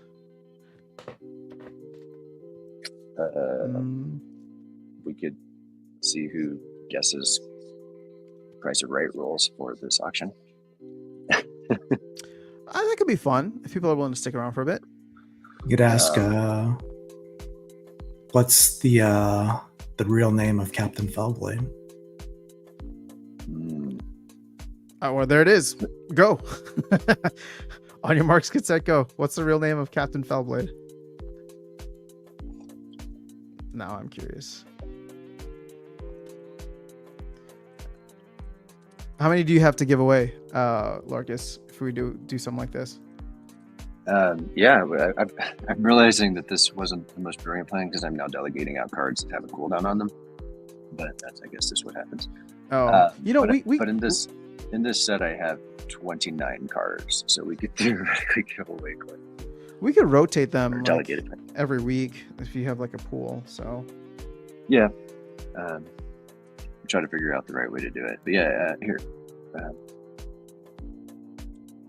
you can just share this screen maybe.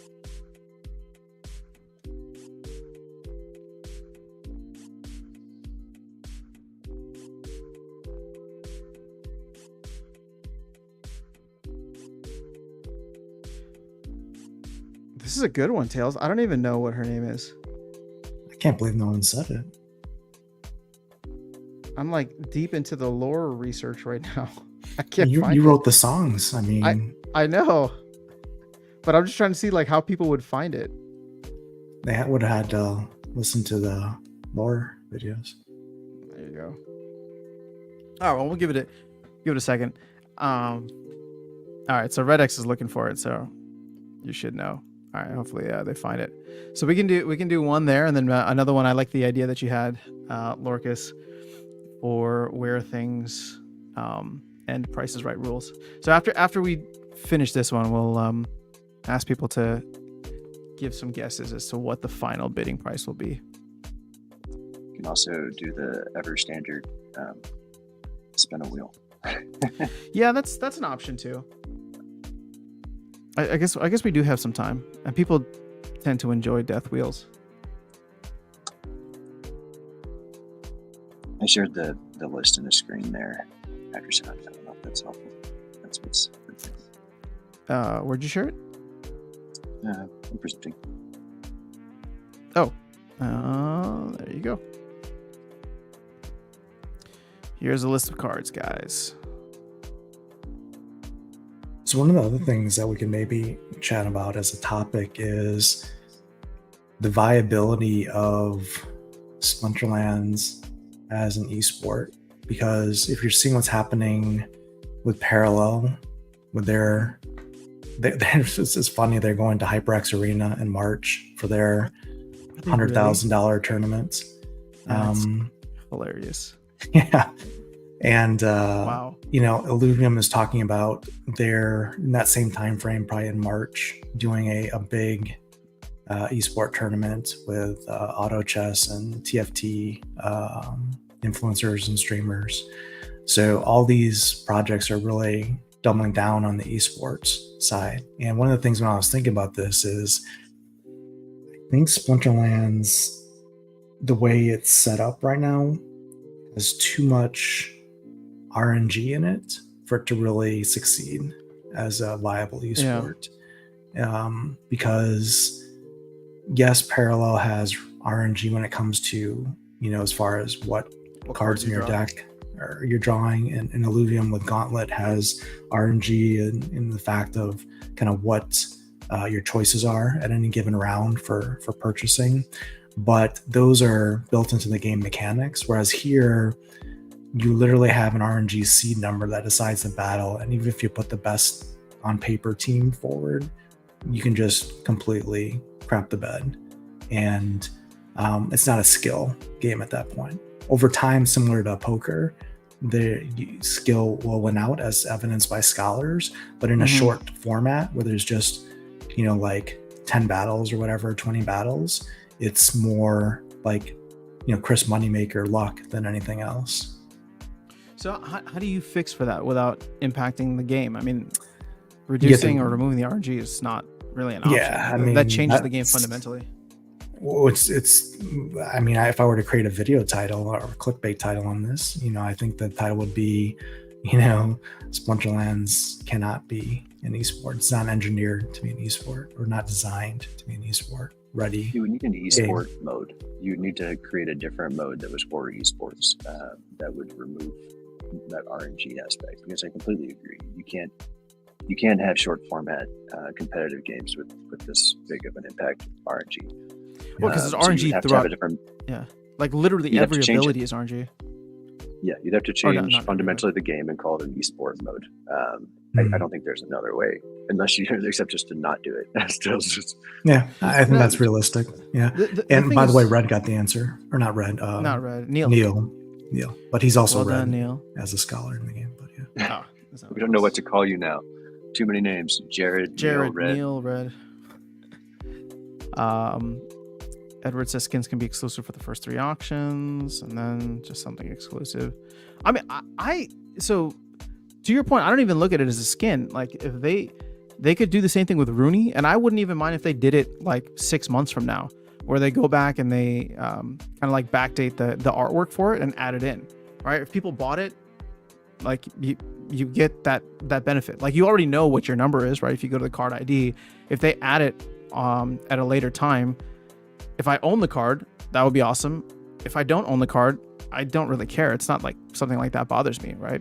So I would see no reason for them to add that artwork in. Feltblade is us. Well done, Jared. You got it. I'll take my L. My guild is based on a Grand Line. There you go.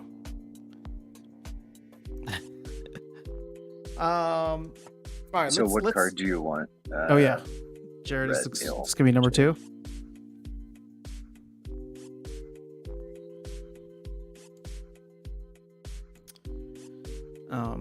No, so getting back to the esports thing, Tails. That's a good point. I don't know what the solution is. I was gonna say that, and Lorkus, you were there at Splinterfest as well. Watching the battles on the big screen, like, it was still exciting. Like, in the same way that we watch here, and there's like an element of like excitement and chance and all that, and it makes it entertaining to watch. But I would agree, as a player, especially at the highest levels, when there's money involved, like, the last thing you want is A, stuff to come down to chance, and then B, if stuff can come down to chance, like, who's auditing the code to make sure that it's like not favoring one person over the other.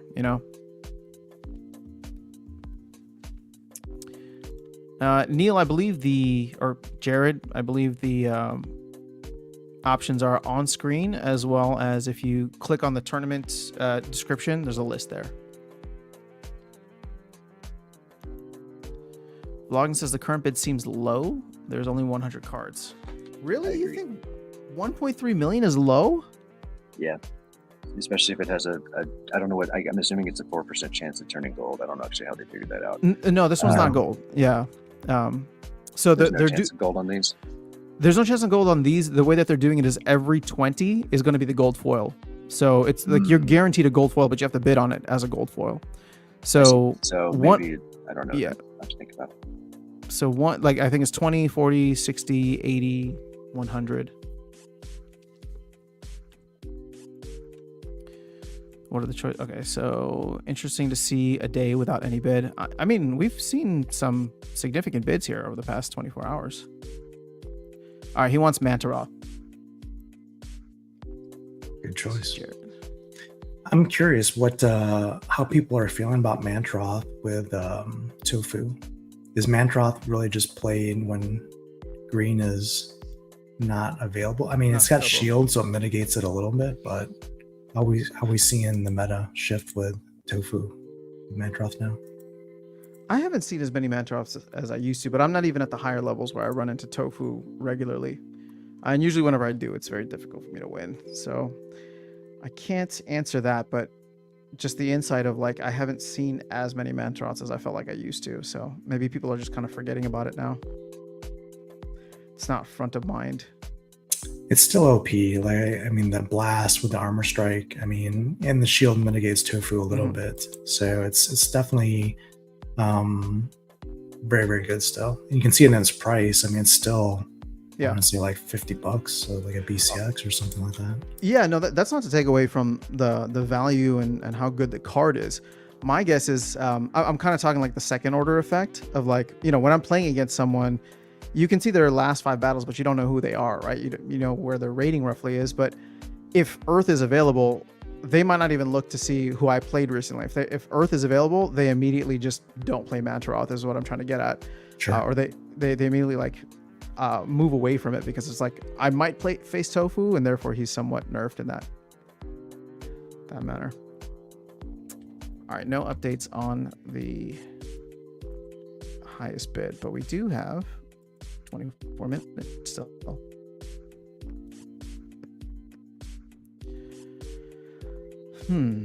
Okay. So Bitcoin's still sitting at 76. Oh, 76,452. That was a recent all-time high. Let's go.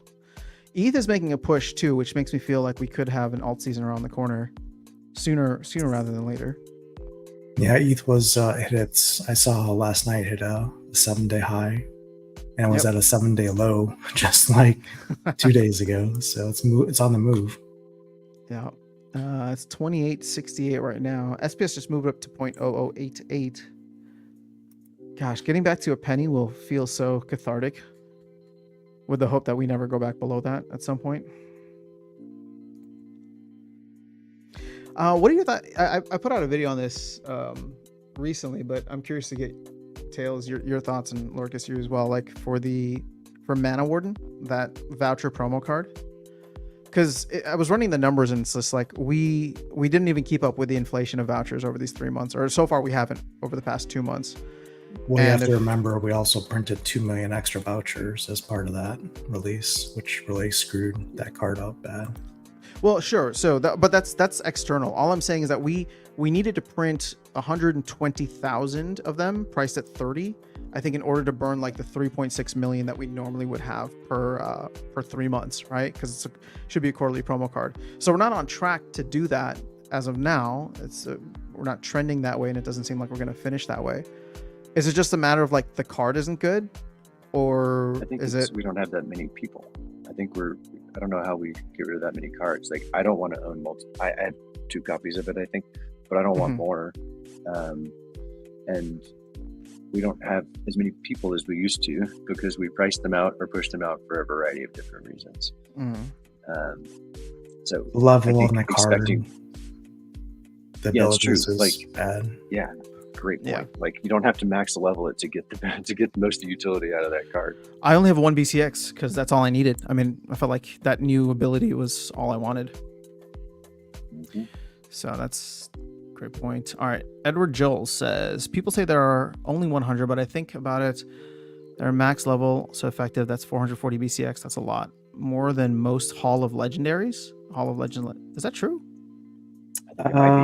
You have to look at it. So it's like Lux, right? There's like I think 500 Lux, but it's all max level. So there's technically, I think there's 1,000 Lux, I thought. is there 1,000 Lux? Or maybe Waka. Maybe it was 500 Waka. So basically, Waka is 5x the print of Heloise.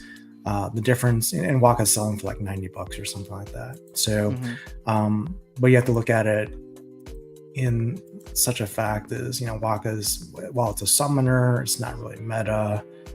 So scarcity without value is just scarcity, right? It's a one-off of, basically junk at that point. So you still need to have value in addition to the scarcity. Otherwise, it's just not. Who cares, right? Unless you're a collector, and there's very few collectors in the game. Like if you want a Shin Low, which has a low print rate, you're buying it not because the card is usable in the game, it's because it's just a collectible. And like I said, the audience for that card, for someone to buy it, is like you can count on one hand pretty much. So while it's scarce, it's also not a big market for it. So yeah, I was checking numbers on Eleanor, by the way, and Eleanor sold or more than 3 times that. Well, so check this out, right? Like, sorry, I just took the screen back, but if you think about Heloise, there's we'll just say for ease of use, right? 100 of them, if they were all max copies, 11 BCX, I think my math is right. That'd be 1,100 total printed BCX, right? And then all of them just get maxed again. Not counting. It changes a little bit because of gold foil. Because there's 5 gold foils, so it's 95. 95 times 11 plus 20, basically, for the gold 95 foil. times 11 plus 20. Okay, so it's 1,065. So you can see here that like Delia, for example, printed 1,300. Eleanor printed 1,500. I don't think Rick Loneman is included here, but Baron Fayette, this was overprinted like crazy, 6,500. But even like Loneman currently has about 500, but we're not even halfway through. There's 500 in circulation. Yeah, I just looked that one up. Well, that might be cards, not BCX. If people went for max copies. Well, the BCX is 492. There's 179 cards. Oh, where do you see that? It's in Big Monsters. Oh, gotcha. Okay. So, well, yeah, you're right. We're only 24-ish hours into the sale. So I would expect it to end up somewhere between those two, probably. Yeah, well, I mean, I guess this goes to show that, I mean, Heloise actually is somewhat scarce, even with that, right? 1,065 BCX. Yeah, I mean, it's online with the legendary promo cards, and those aren't selling. Those are selling for like 500, right? So, again, it comes down to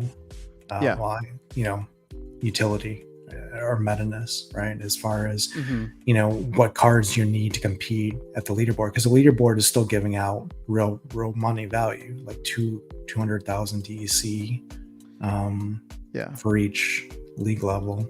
at the top levels, which is significant. So if you need a card to keep that spot, then that has extra value. Like if you don't need a card to hold that spot, then it's not going to hold value. No, that's a good point. I'm trying to think of how. And that's what I'm saying. Like people who are looking at the price of it right now and saying like 1,300 is or 1.3 million is low. I think that's absurdly high already. But maybe it's just for the first one, right? My initial like estimate was that each one would be about 500,000, which actually puts us in line with how much the other promos are, right? If they're all like roughly 550,000 DEC. So I can see our average, the average is going to get skewed with stuff like this, but if you take out the outliers, my guess is that the average is going to be around that 500,000 to 600,000 on anything that's not like number 1, number 69, number 99, or whatever. I think people fancy. I think that would be a great target price. I think because it's probably going to be deemed meta, that it'll have a premium above the Legends. Because like I said, the Legends are selling for around that price right now. Yeah. But let's see. I mean, we'll see how the market goes and how SPS prices go and things like that over the next 100 days, and it could have a factor as well. That's true. Yeah. All right. So thus says, whoever seen legendary promo cards from the oldest sets in the game? Zero Mana, Mighty Draken, for example.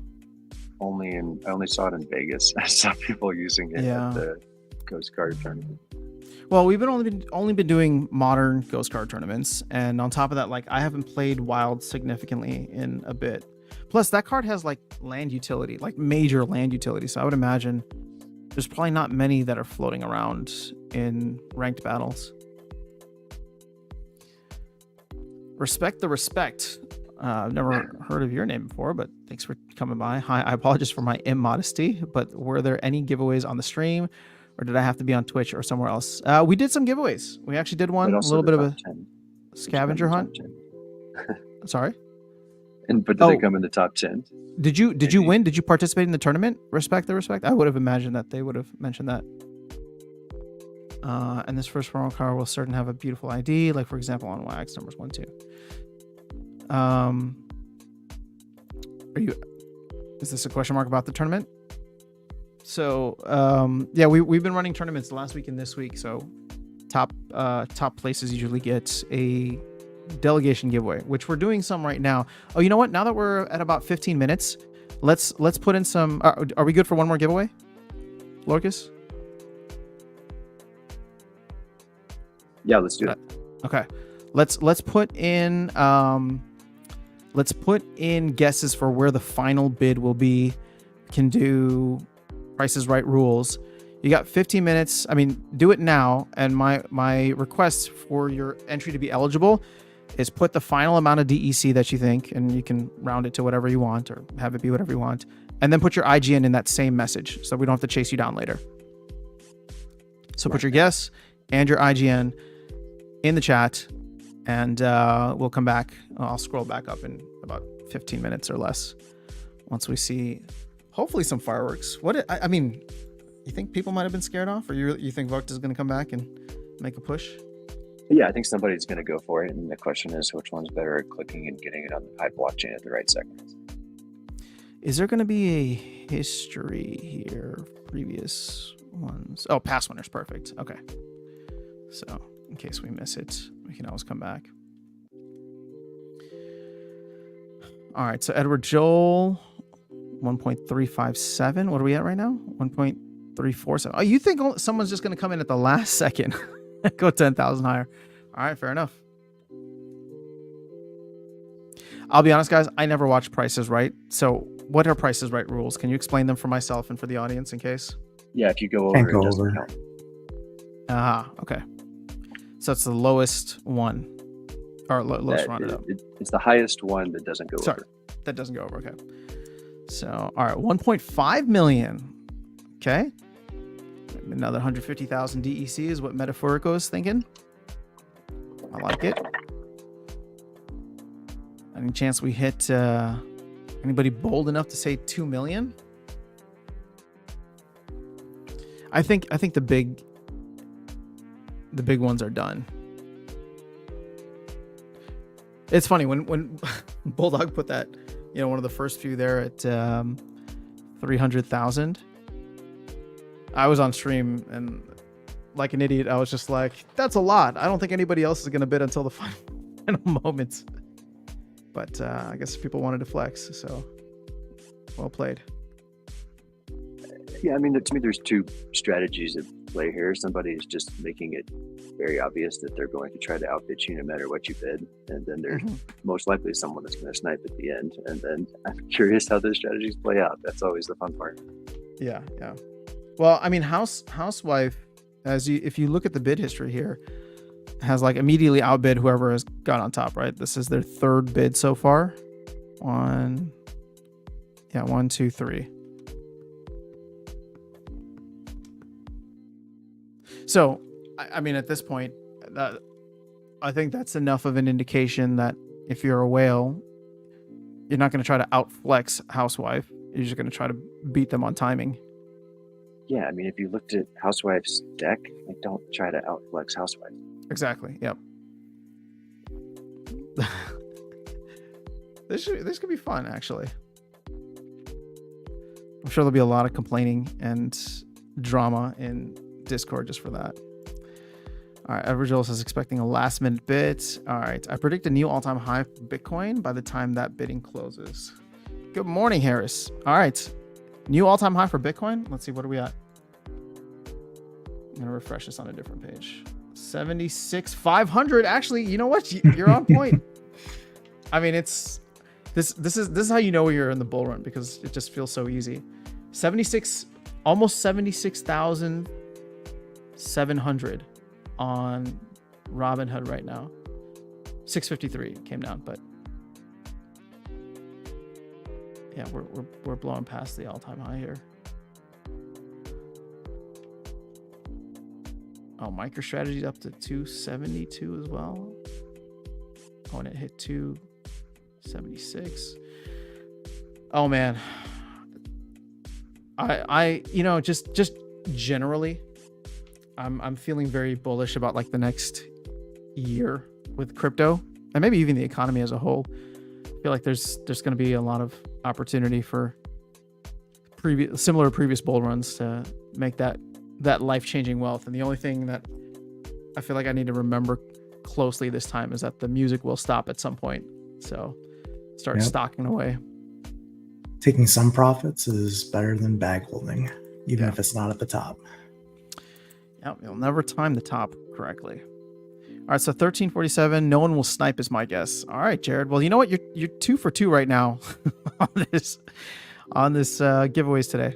So we'll see. Someone, the old Hive blockchain fintech whale, will bid up in the last millisecond. Yeah. I mean, you got to realize, these Hive whales, they're just printing Hive. Yeah. And like for people like Jarvie, they're just printing with their business, DEC. So for them, the difference between 1,600 and 2,000 or 1.6 million and 2 million is like, like a day or an hour or whatever. It's like, who cares? So that's the mentality you have to look at. I mean, it's not real money per se. It's like free money. Not to say it's free, but I mean, for all intents and purposes, it's not like they're digging out of their pocketbook or their wallet and paying for that. So it's just converting one asset to the other at this point. Yeah. And it's a flex, right? So, well, we are under 10 minutes now, so I don't know. Is 5 minutes might be too much, right? I mean, I know you want to play it safe, but 5 minutes gives other folks way too much time. Maybe it's like, it's going to be like 30 seconds or less. Oh, you think so? Yeah. Not even like the last minute? Totally agree. I think it's 30 seconds, because like, you think about how long a high blockchain transaction takes. Somebody's going to be doing like 2x that, and then somebody's going to be braver and do like 1x that. Well, it's every 3 seconds, right? So yeah, but that's not how long it actually takes to click the button and make it go. Sure. Yeah. Well, I mean, you'll have a bunch of people. Well, we'll see. Last minute, Joel or Edward Joel agrees.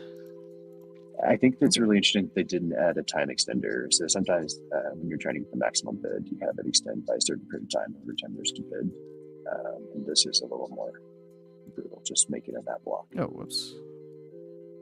It's like the old eBay bid sniping days, right? Yes. This I Very think true. is. All right. I appreciate this style better, but if you're trying to squeak the most DEC out of each one, the other can get you there. Did we only get 2 guesses? Oh, we got 3. We count Jared. Jared, you didn't follow the rules though. You didn't put your IGN, but it's okay, I guess. I guess Lorkus knows where to send it. Yeah. We only got 3 guesses. Okay. I mean, these people don't like free delegations, huh? I mean, if there's a decent chance that most of the people in this chat probably have spells. I suppose. I should be entering in then. I could use a. Yeah, where's your guess? After get in there. It's okay. I don't want to take away from someone else. I'll No guess, one else but is I'll guessing. just do it for fun. Okay. So if we're gonna go with this, like final 30 seconds, my guess is that there's gonna be a whale in there that will not necessarily flex at the end, but like hedge their bets. So they won't come in with like 1357 or 1367 or whatever it is. I think they're gonna come in with another 1 to 200,000 or even 300,000. As Tails was saying, right? Like what's another couple 100,000 DEC just to make sure you cover.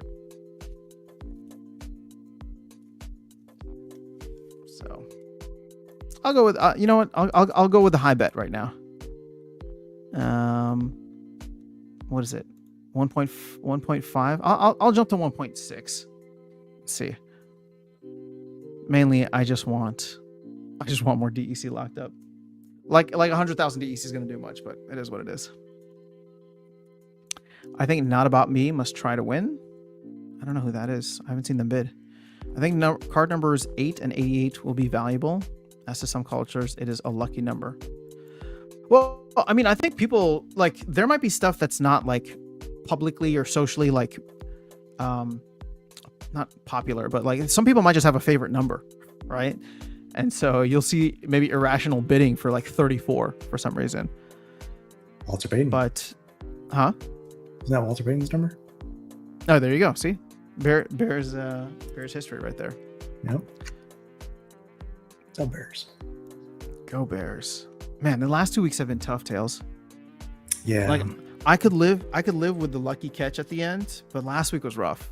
Yeah. Why is he in the game? Why is he or why isn't he? Why is he playing in that game where they can't win at that time of the game? It's just it felt like they were doing quite well last couple of wins, and then you get your momentum swept out from you. He had a fantastic drive there to take the lead. And again, I can live with a lucky catch because I was like, he showed that he has the resolve to go and win the game at the end. Can deal with a lucky catch in the regular season. But I don't know. Last week was just brutal. Doombot says waiting for the unlucky final bidder to miss the timer and be the first to bid on the second. Oh yeah. I did not think about that. Second card might go for more than the first just because of that. That's hilarious. Actually, you know what? I had not thought about that. You're right. Does it just roll over automatically, or? Well, it's just if there's like a timer between it. Like if there's like a 1 minute, like no bids can be sent, and maybe I don't know. I believe it just rolls over to the next one. That's what I thought I read. But either way, I mean that's funny. 69 is definitely going to be popular. All right, we got another guest here from Phoenix, 1.75 million DEC. Nice. So Respect says, where can you see numbers 8 and 88? Exactly, it's the serial number assigned to the card. Well, I mean, I don't think you'll on cards. It's like you can see the serial number if you go to your items and look at a card. It'll show you the serial number. Yeah, and you can see here, like it's showing you here. This is going to be the card serial number. So as we go along, the next one's going to be 0002. Just normally, all the cards have a serial number, and they're just randomized when they're generated and pulled from packs. Like this is, I think, the first time they've had serialized cards. Which is cool. I mean, I like it. I think that they should expand on the idea that Tails had mentioned earlier, where have that displayed on the artwork. If you can do it with Rooney, you can do it with this. All right, 3.5 minutes. Edward's got a question for you, Lorkus. What price would you pay for a copy? I hadn't really thought about it too deeply, but my guess was that they were all going to go for 1,000 or more after this discussion. I think that is probably not true. But I was just going to see where it landed. Like, I am not super interested in a particular serial number. Yeah. Mostly I want it so that there's not a hole in the deck and that we can maintain top spot on the leaderboard. But whether that's in the first 5 or the first 50, I don't know that it's that big of a deal.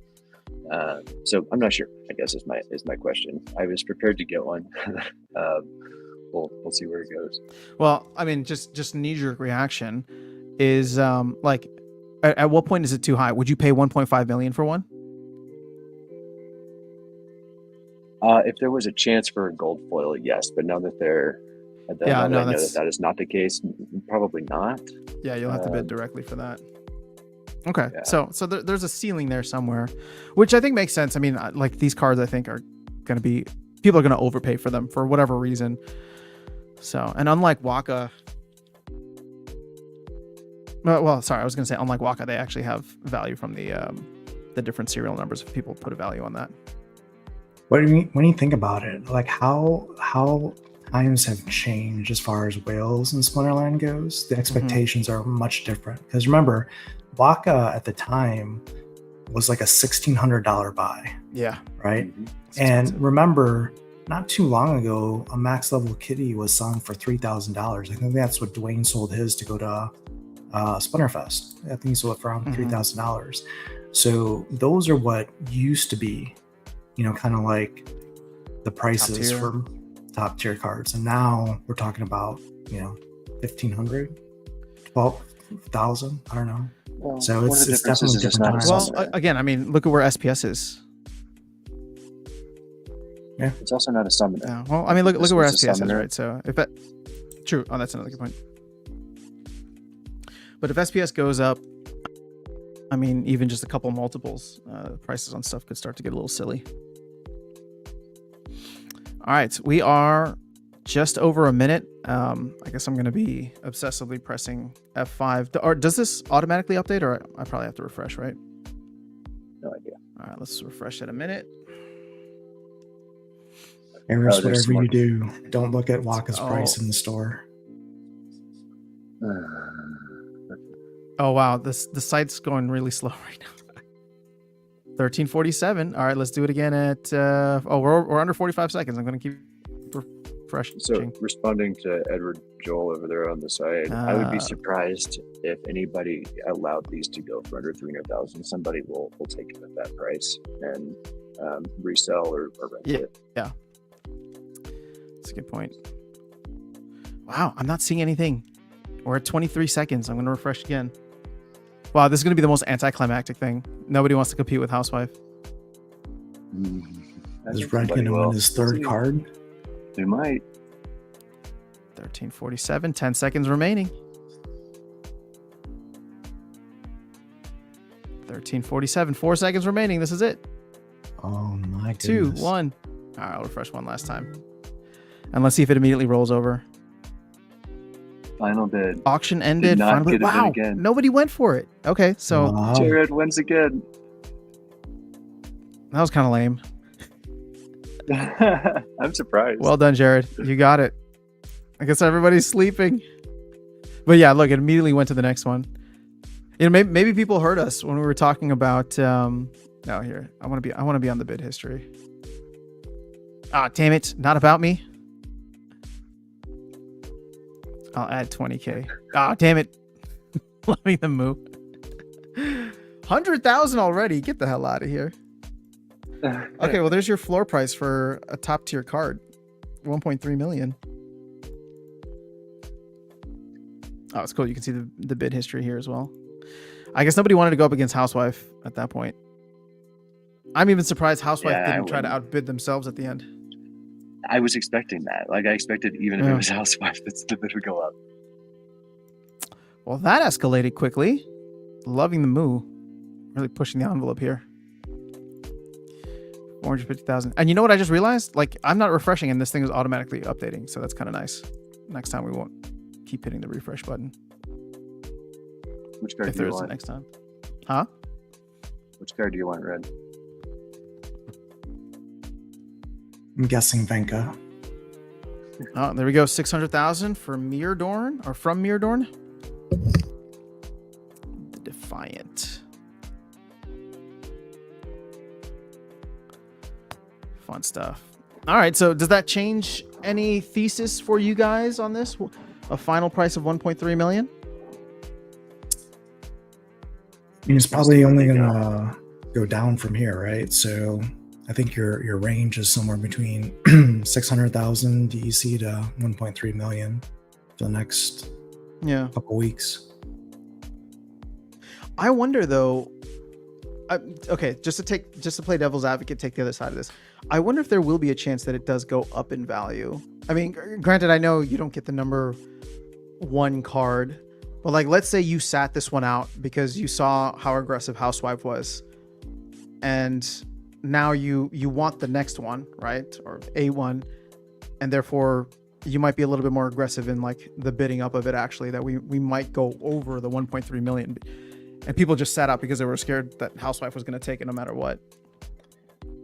Well, I think the bigger thing is if Bitcoin crosses 100K by December 1st, then yeah. Oh, then I all think bets are off, man. Yeah. All bets are off. You got it. All right, so nice building. I really have premonition of a third world nuclear war. This is the reason that will completely exclude any bids. All right, well, that was a little dark, but let's hope that doesn't happen. Whose Housewife is she? No idea. It's easy to bid now that the price has been discovered. Yeah, should be interesting. All right, we're already at 800,000. I'll be curious to see how this shaped up the next 24-ish hours, 25-ish hours. Maybe we can discuss how it's changed in our next tournament. Sounds good, man. This has been fun, though. I think we can call it a day. Thanks to everybody who participated in the tournament. Thanks to everybody who tuned in for the stream. Lorkus, Tails, as always, phenomenal chatting with you guys. So, yeah, guys. I don't know when we'll be live next, but we'll announce it. I mean, maybe we'll shoot and continue to do Thursdays, but we'll confirm offline, and I'll let you guys know as we do more live streams throughout the week.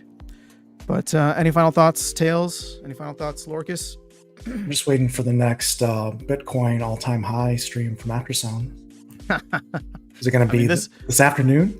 This was technically one, so no, I'm done streaming for the day. I need to go hit the gym because it's been a lazy-ass morning for me. All right, let's go ahead. I'm going to hit end stream. Thanks, guys, for tuning in.